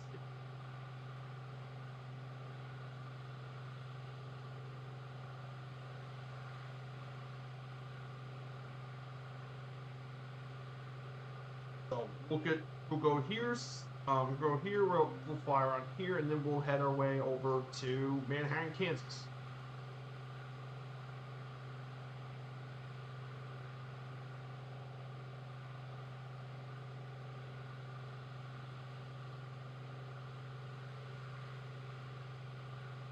And then once we get past Atlanta, we'll talk about the culture of Kansas for a bit. We officially make our way over to Manhattan.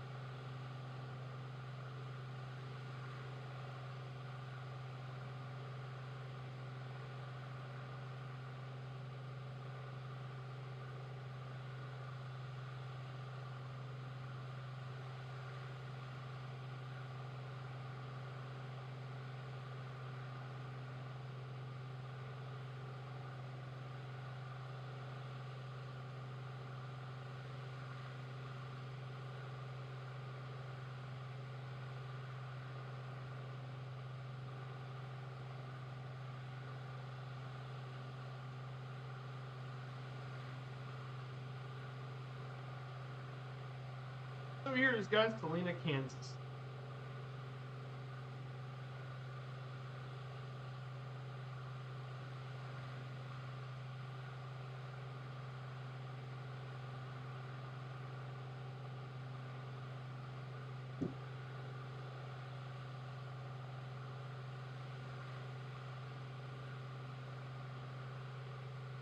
Yeah, it's a pretty small city.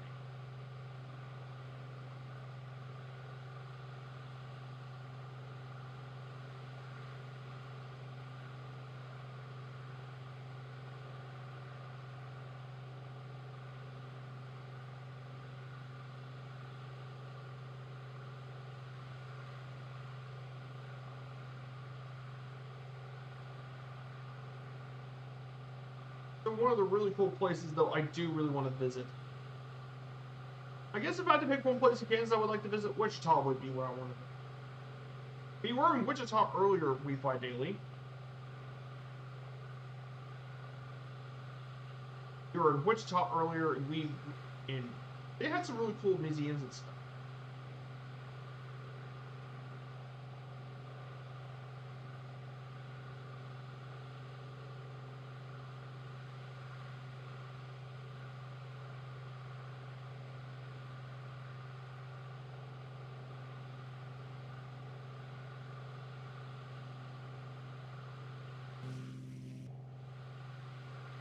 So we're gonna talk about Kansas, the culture of Kansas. So let's talk about the culture of the state. So first is music, and of course, Kansas has always had a vibrant music scene for many decades, mainly with country bluegrass scene. It's also home to one of the largest music festivals in the country, the Country Stampede, held here in Bonner Springs since 1996. In the Bluegrass Acoustic Walnut Valley Festival. Artists such as Martina McBride, Chili Wright, Gerard Neiman, and many more.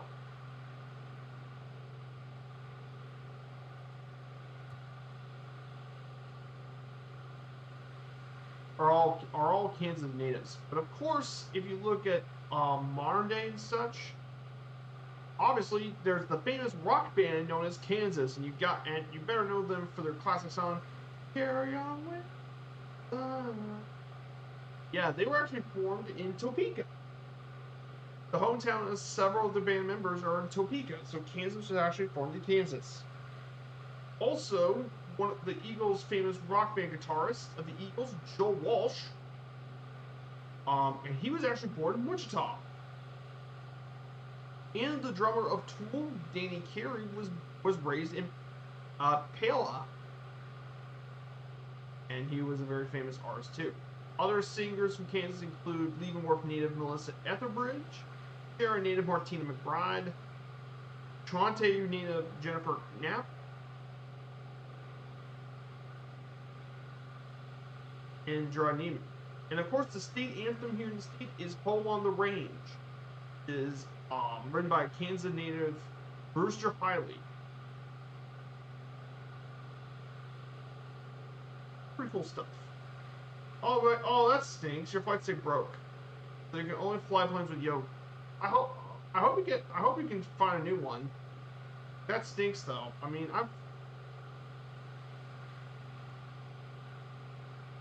of course, in terms of literature, let's go to literature next. So in terms of literature, the state's most famous appearance in literature actually came from The Wizard of Oz. It was the home of the main protagonist of the novel, Dorothy Gale. Um, and you know her famous line, of course, if you ever watched. Uh, we're not in Kansas anymore. It was also another famous tale that featured Kansas was Laura Ingalls Wilder's famous novel, Little House on the Prairie, that was published back in 1935. Kansas was also another popular setting for the 1965 bestseller In Cold Blood. And it was by Truman Capote. And it mainly taught in the book chronicled the events and aftermath of the 1959 murder of a wealthy farmer and his family in Kansas. Finally, of course, Kansas was also a famous setting for the comic book. More specifically, the town of Smallville, Kansas, which, of course, is the childhood home of Clark Kent, aka Superman. And DC Comics made it, and it's by DC Comics. Kansas was also a location of the fictional Keystone City, where the Flash works and lives. So yes, Kansas is actually a pretty popular location for a lot of literature stuff. And then in film, of course, Kansas is, in fact, the first film in Kansas was a vaudeville act and more entertainment. But of course, Kansas is most well known for being the setting of many award-winning American films, as well as some of the oldest operating cinemas in the world are actually here in the state, including the Plaza Cinema in Ottawa, Kansas, dating back to 1907. Yes, 1907. It is very old, and many films were actually filmed here in Kansas. And Kansas was very much involved in a lot of film industry. Some important films include The Wizard of Oz, Winchester 73, and Superman were all filmed in Kansas. But there are plenty of other films and TVs set in this from Kansas. Smallville was major parts. Supernatural. In fact, the protagonist brothers actually hailed from Kansas. But yeah, some very famous people were actually involved here. State. How cool is that, guys? Really cool stuff. And then finally, of course, sports.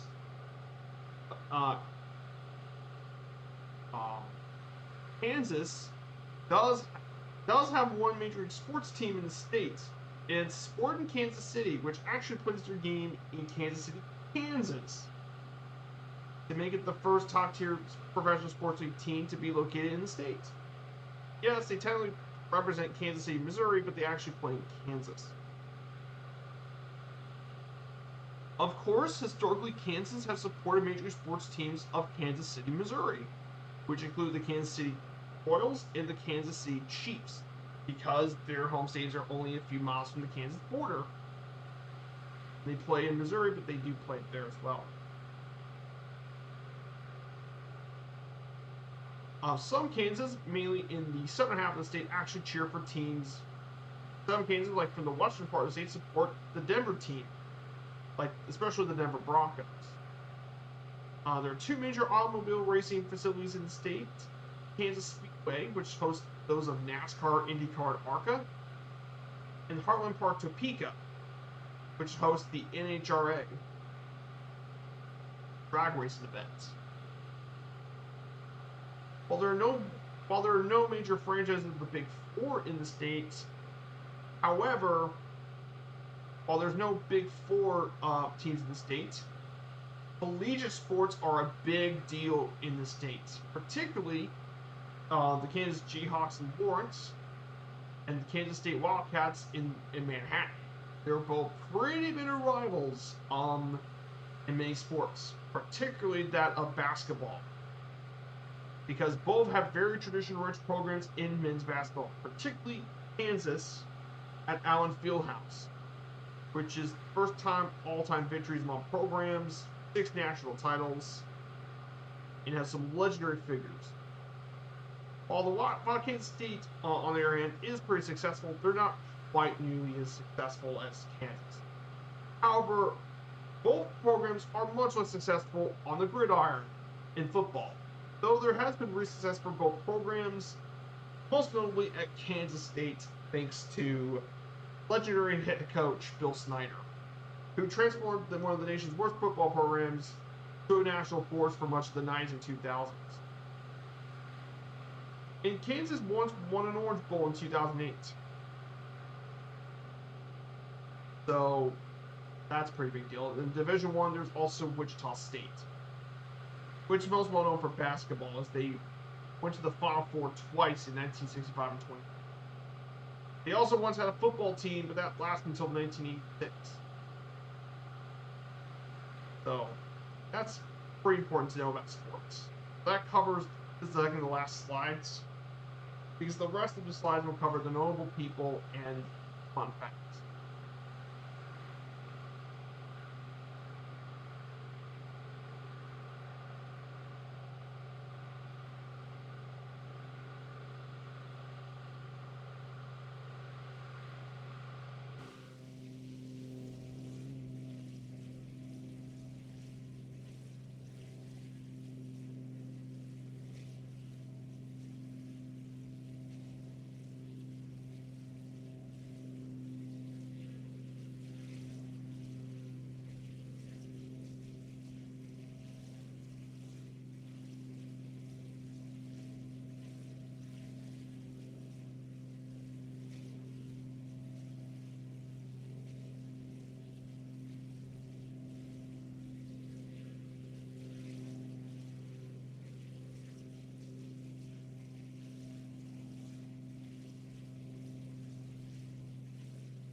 So our next destination, our next stop will take us to Manhattan, Kansas, the Little Big Apple, Manhattan, Kansas. It's located in Riley County, Kansas. Its population is 54,000 people, which would technically make Manhattan, Kansas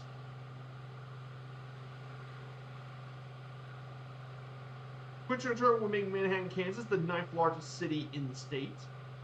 It was founded as a free town in the 1850s by settlers of the New England Immigrant Aid Company. It was nicknamed the Little Apple as a play on New York City's Big Apple moniker.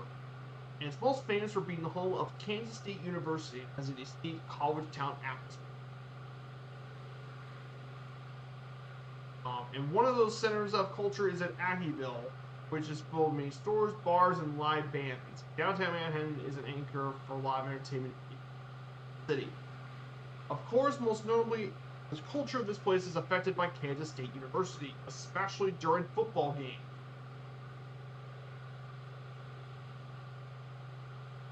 Football games are a big deal here in Kansas State.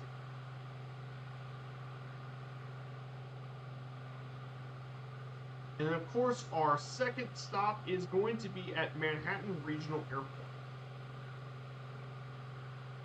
It's going to be at Manhattan Regional Airport, second busiest commercial airport in the state of Kansas.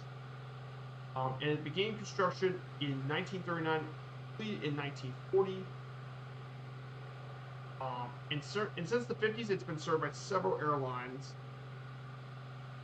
Of course, in addition to commercial flights, it's also used for general aviation and for charter flights for both the military and the college sports teams. Mainly Kansas State uses this airport for a lot of their games.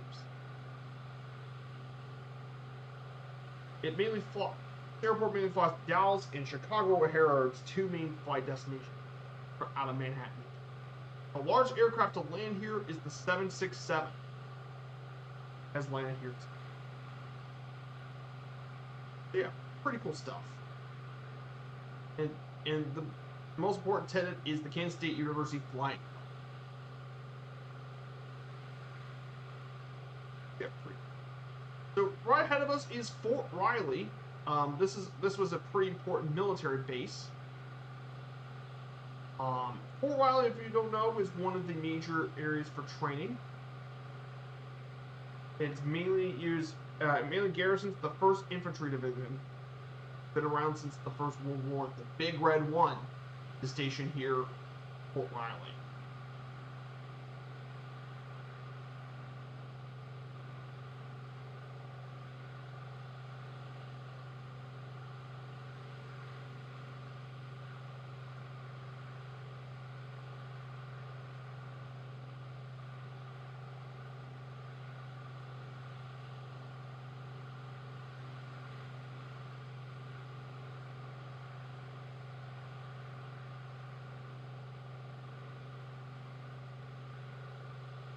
We're going to land in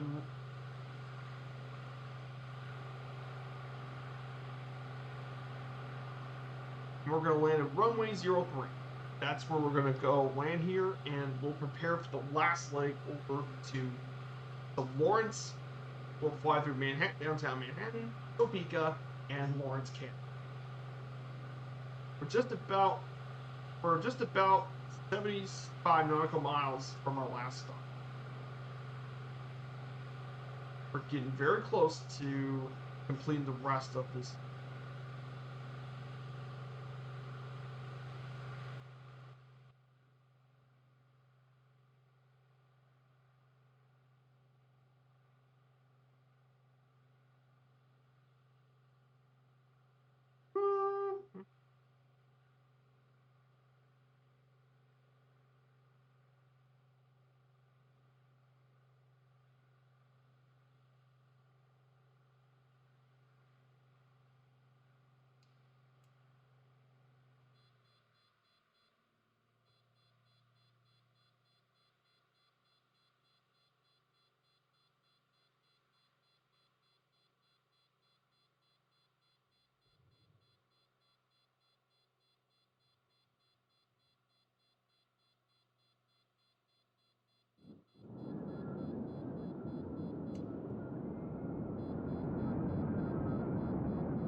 Here we go.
We'll stay here for about a minute or two. We gotta get ready for the third and last leg left in the stream. We have one last leg left to go.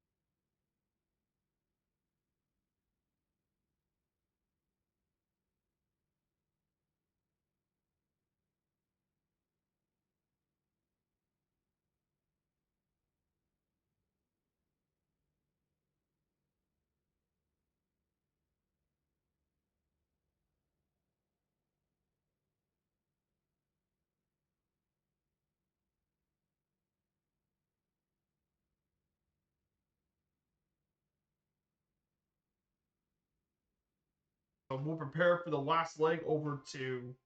Let's go ahead and get ready for the last leg over to Lawrence, Kansas.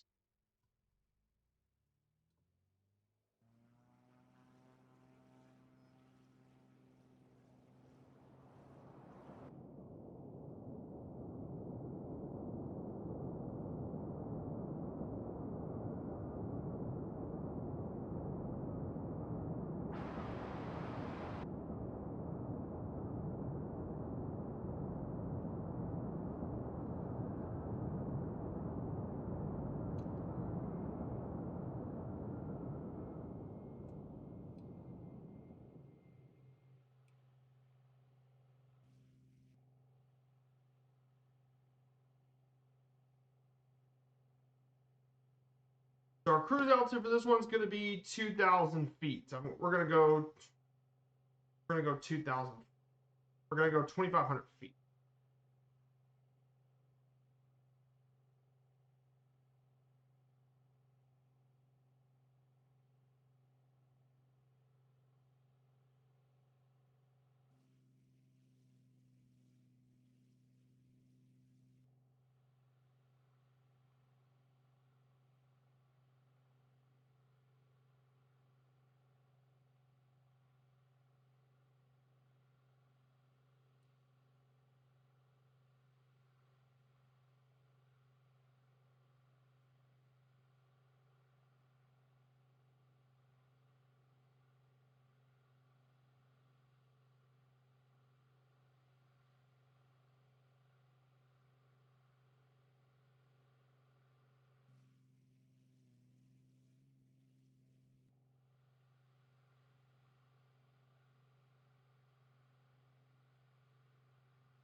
So this is downtown Manhattan, Kansas.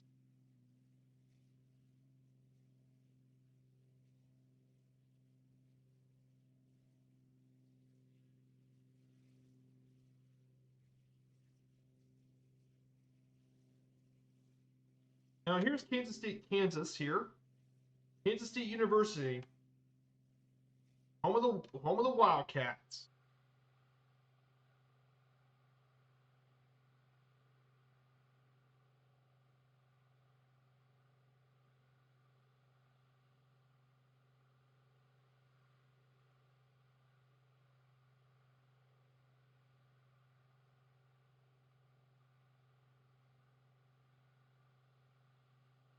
So let's go ahead and talk about the last slides here for Kansas. So let's talk about some fun facts about the Sunflower State. Fun facts here about Kansas that I think more people would like to know.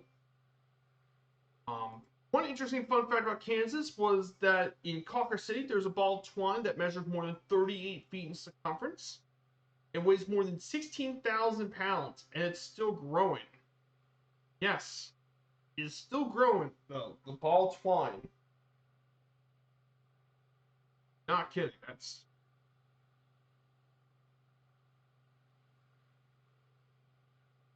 It's still growing.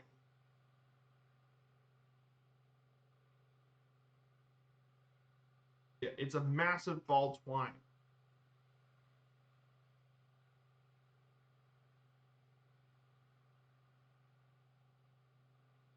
Another fun fact about Kansas that at one time it was a local law. It was against the law to serve ice cream on cherry pie. Yes.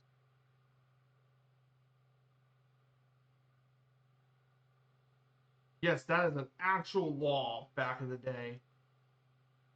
It no one knows where it came from or even enforced. It might have been a joke or Sunday alcohol restrictions because some pies had a touch of alcohol.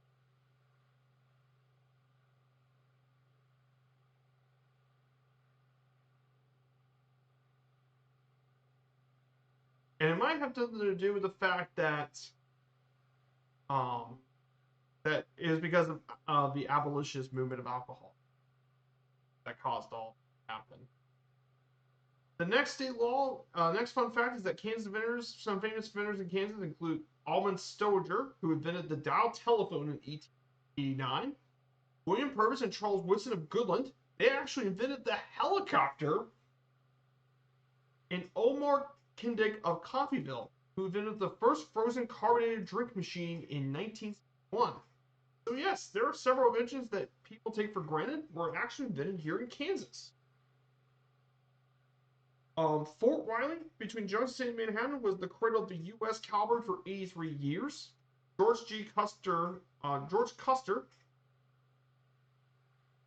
who formed the famed 7th Cavalry in 1866, and 10 years later at the Battle of Bighorn, the 7th Cavalry was largely wiped out.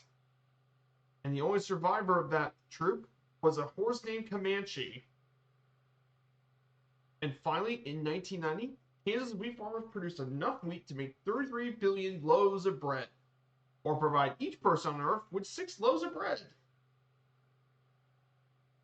Wait, can you serve under cherry pie? Good question. Uh, I don't think so. I don't think the law applied for that. Yes, that is as weird as you think it's going to be. And here are some notable people from Kansas. Actor Roscoe Arbuckle from Smith Center, the famed automobile manufacturer Walter B. Chrysler, the namesake of Chrysler Automobiles, from Wamego, Kansas.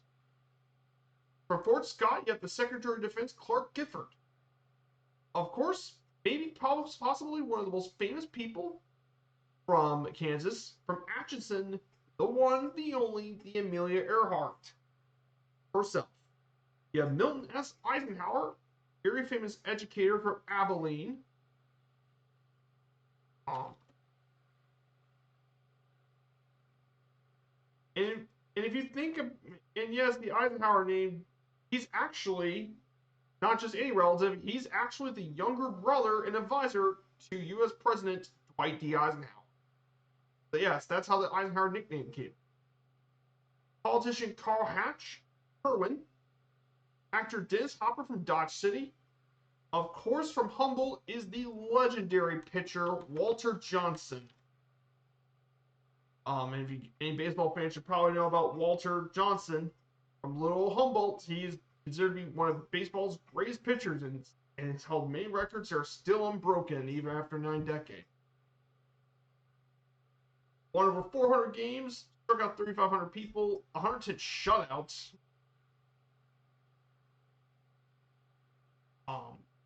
Which was absolutely insane. And he was actually so dominant, he was one of the first 5 inaugural members of the Pro Baseball Hall of Fame back in 1930.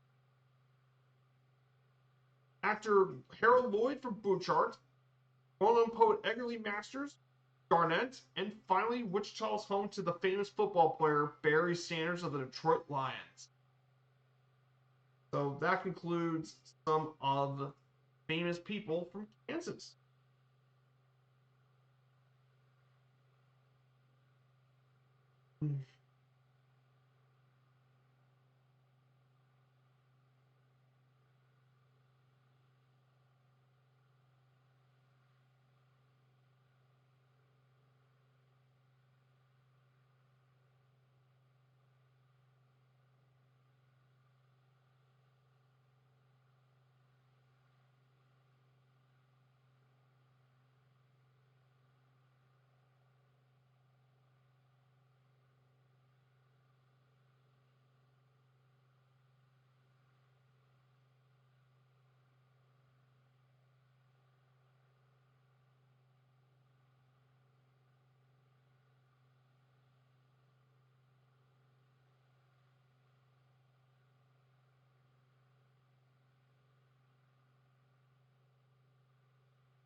So we're going to be starting. First stop will take us to the state capital of Kansas. And we're going to be heading to Topeka. Now, Topeka is Kansas's state capital, with a population of around 126,000 people. This is Kansas's fifth most populous city in the state. This city, laid out in 1854, was one of the free state towns founded by Eastern anti-slavery men. Immediately after the passage of the Kansas-Nebraska Bill, it was chartered in 1807.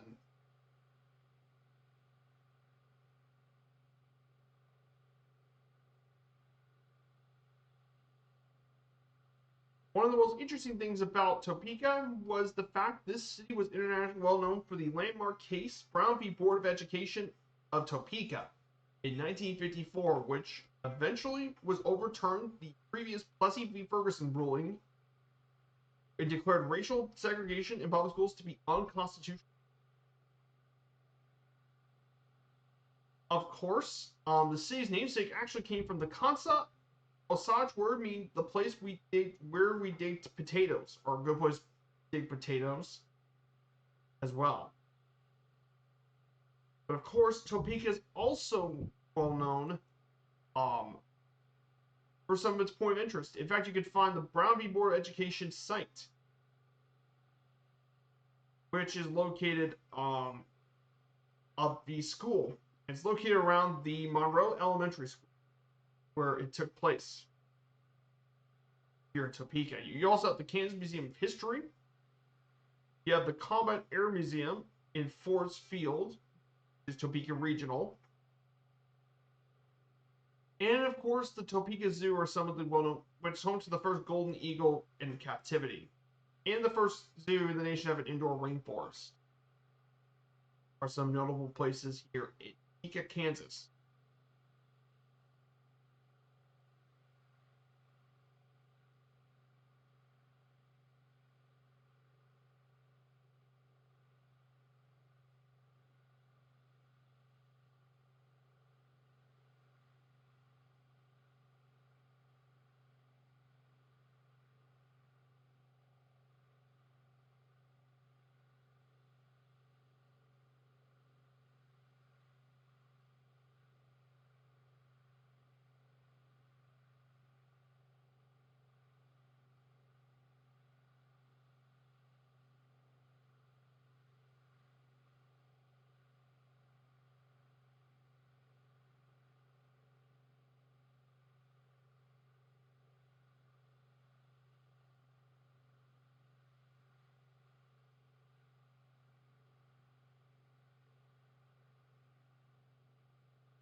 So guys, I hope you enjoy this stream. If you guys want to catch along, we stream 3 days a week on Wednesdays, Fridays, and Sundays here on Twitch.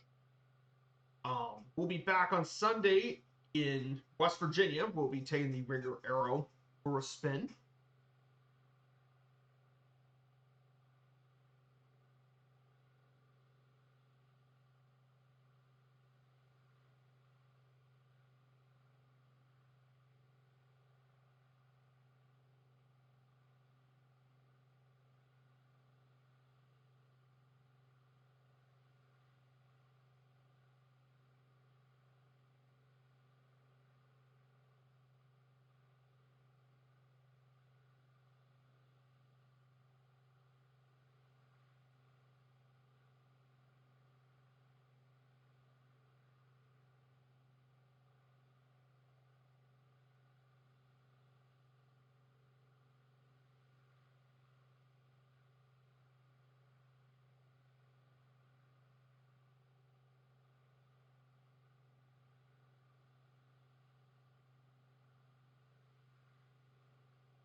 So here it is. There's Topeka, Kansas.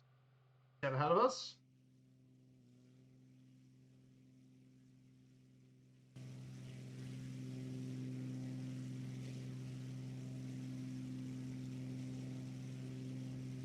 Fly over Topeka, Kansas, and then we'll head out east to Lawrence for our final.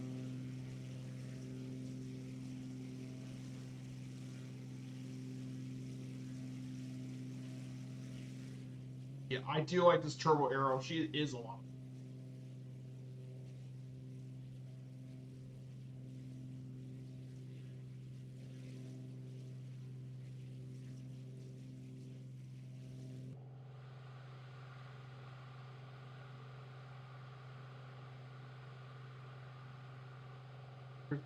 And here's downtown. We'll fly over past the airport, fly past the Capitol, and we prepare for the next final stop.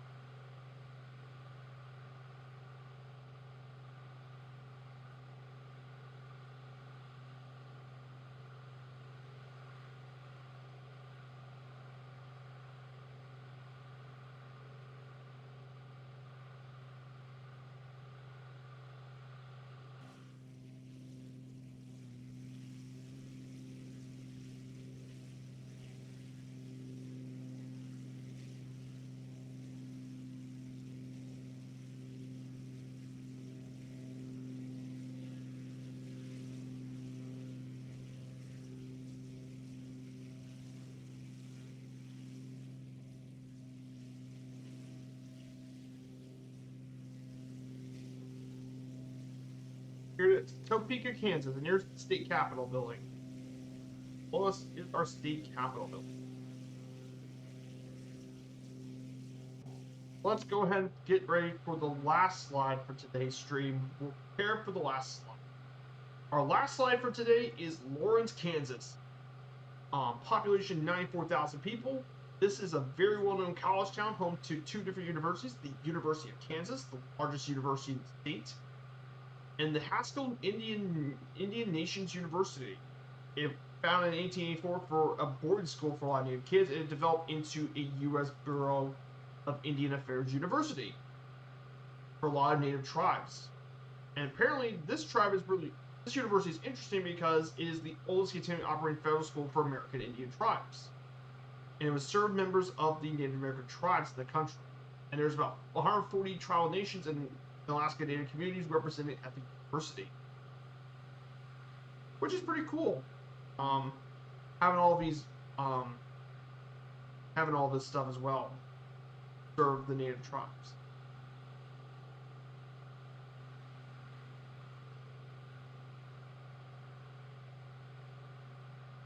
Of course, Lawrence was founded by the New England Immigrant Aid Company, named after Emil A. Lawrence, an abolitionist from Massachusetts who offered financial support for settlement.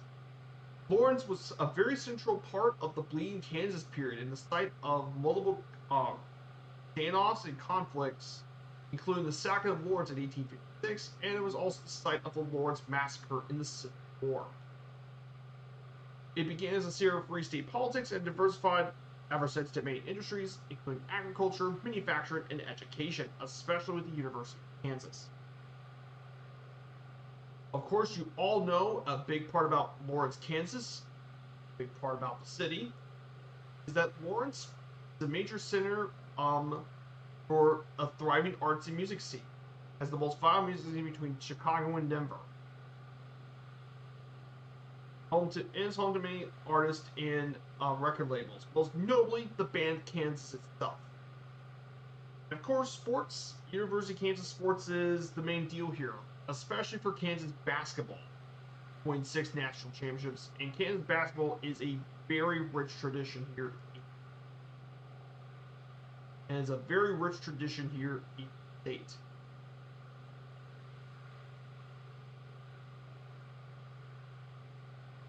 And more. But yeah, Kansas, very rich in culture, very rich in tradition.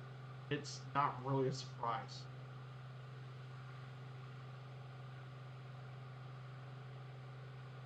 In fact, Kansas basketball is really influential for a different reason. It was founded in 1888. And of course, Kansas's first coach, by the way, was actually the game's inventor, Gene Naismith, who ironically is also the only Kansas coach with a losing record. Pretty funny enough. They produced some legendary basketball players. Wilt Chamberlain, JoJo White, Danny Manning, Paul Pierce, Andrew Wiggins, Joel Embiid. And of course, lots of famous coaches have come their way from Kansas too. Bog Allen, namesake of the Fieldhouse, Adolph Rupp, who we all much know for his years at Kentucky, Steve Smith, who coached at North Carolina, Coach Lomberg, and many more others, including John Calipari, Greg Popovich, and Bill Self. But yes, Kansas basketball is rich in history, rich in traditions. They also have one of the best home court advantages in basketball, as the Jayhawks won over 87% of their games at Allen Fieldhouse. Kansas fans have lots of traditions, almost too many of them. Count.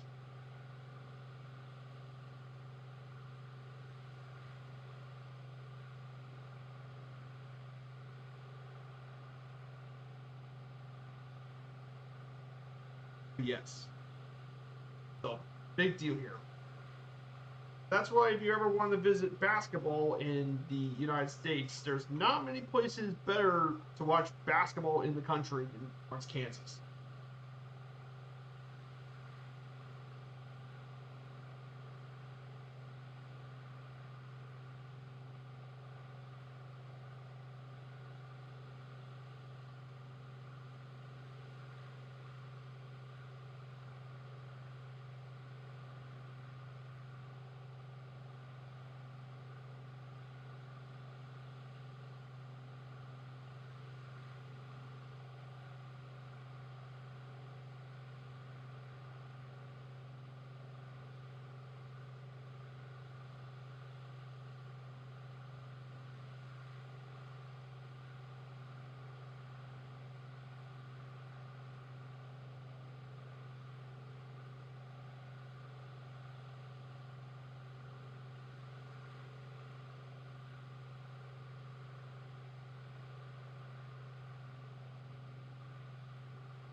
Here's downtown Lawrence, and here's the University of Kansas.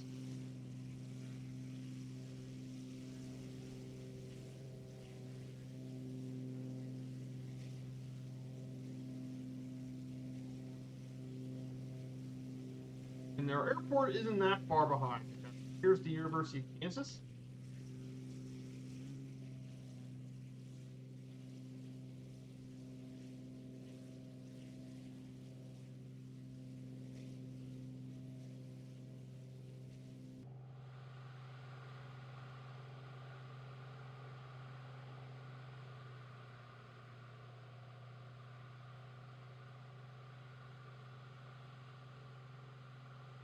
Our final stop is Lawrence Municipal, which is mainly used for general aviation, but also by the University of Kansas.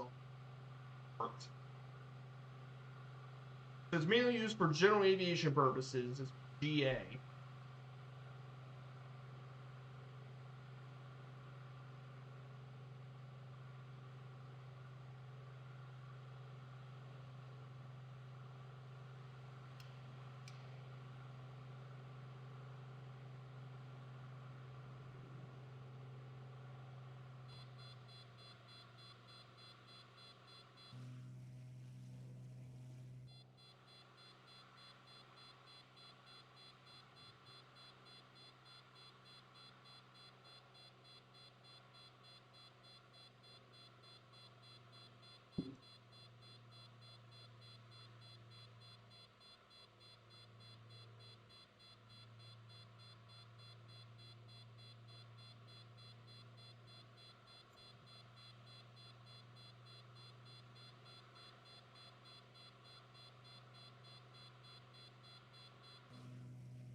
go.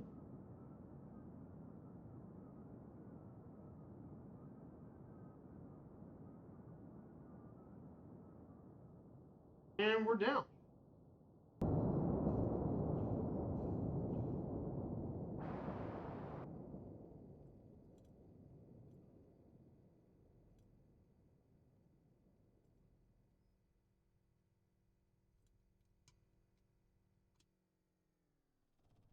And that's it, everyone.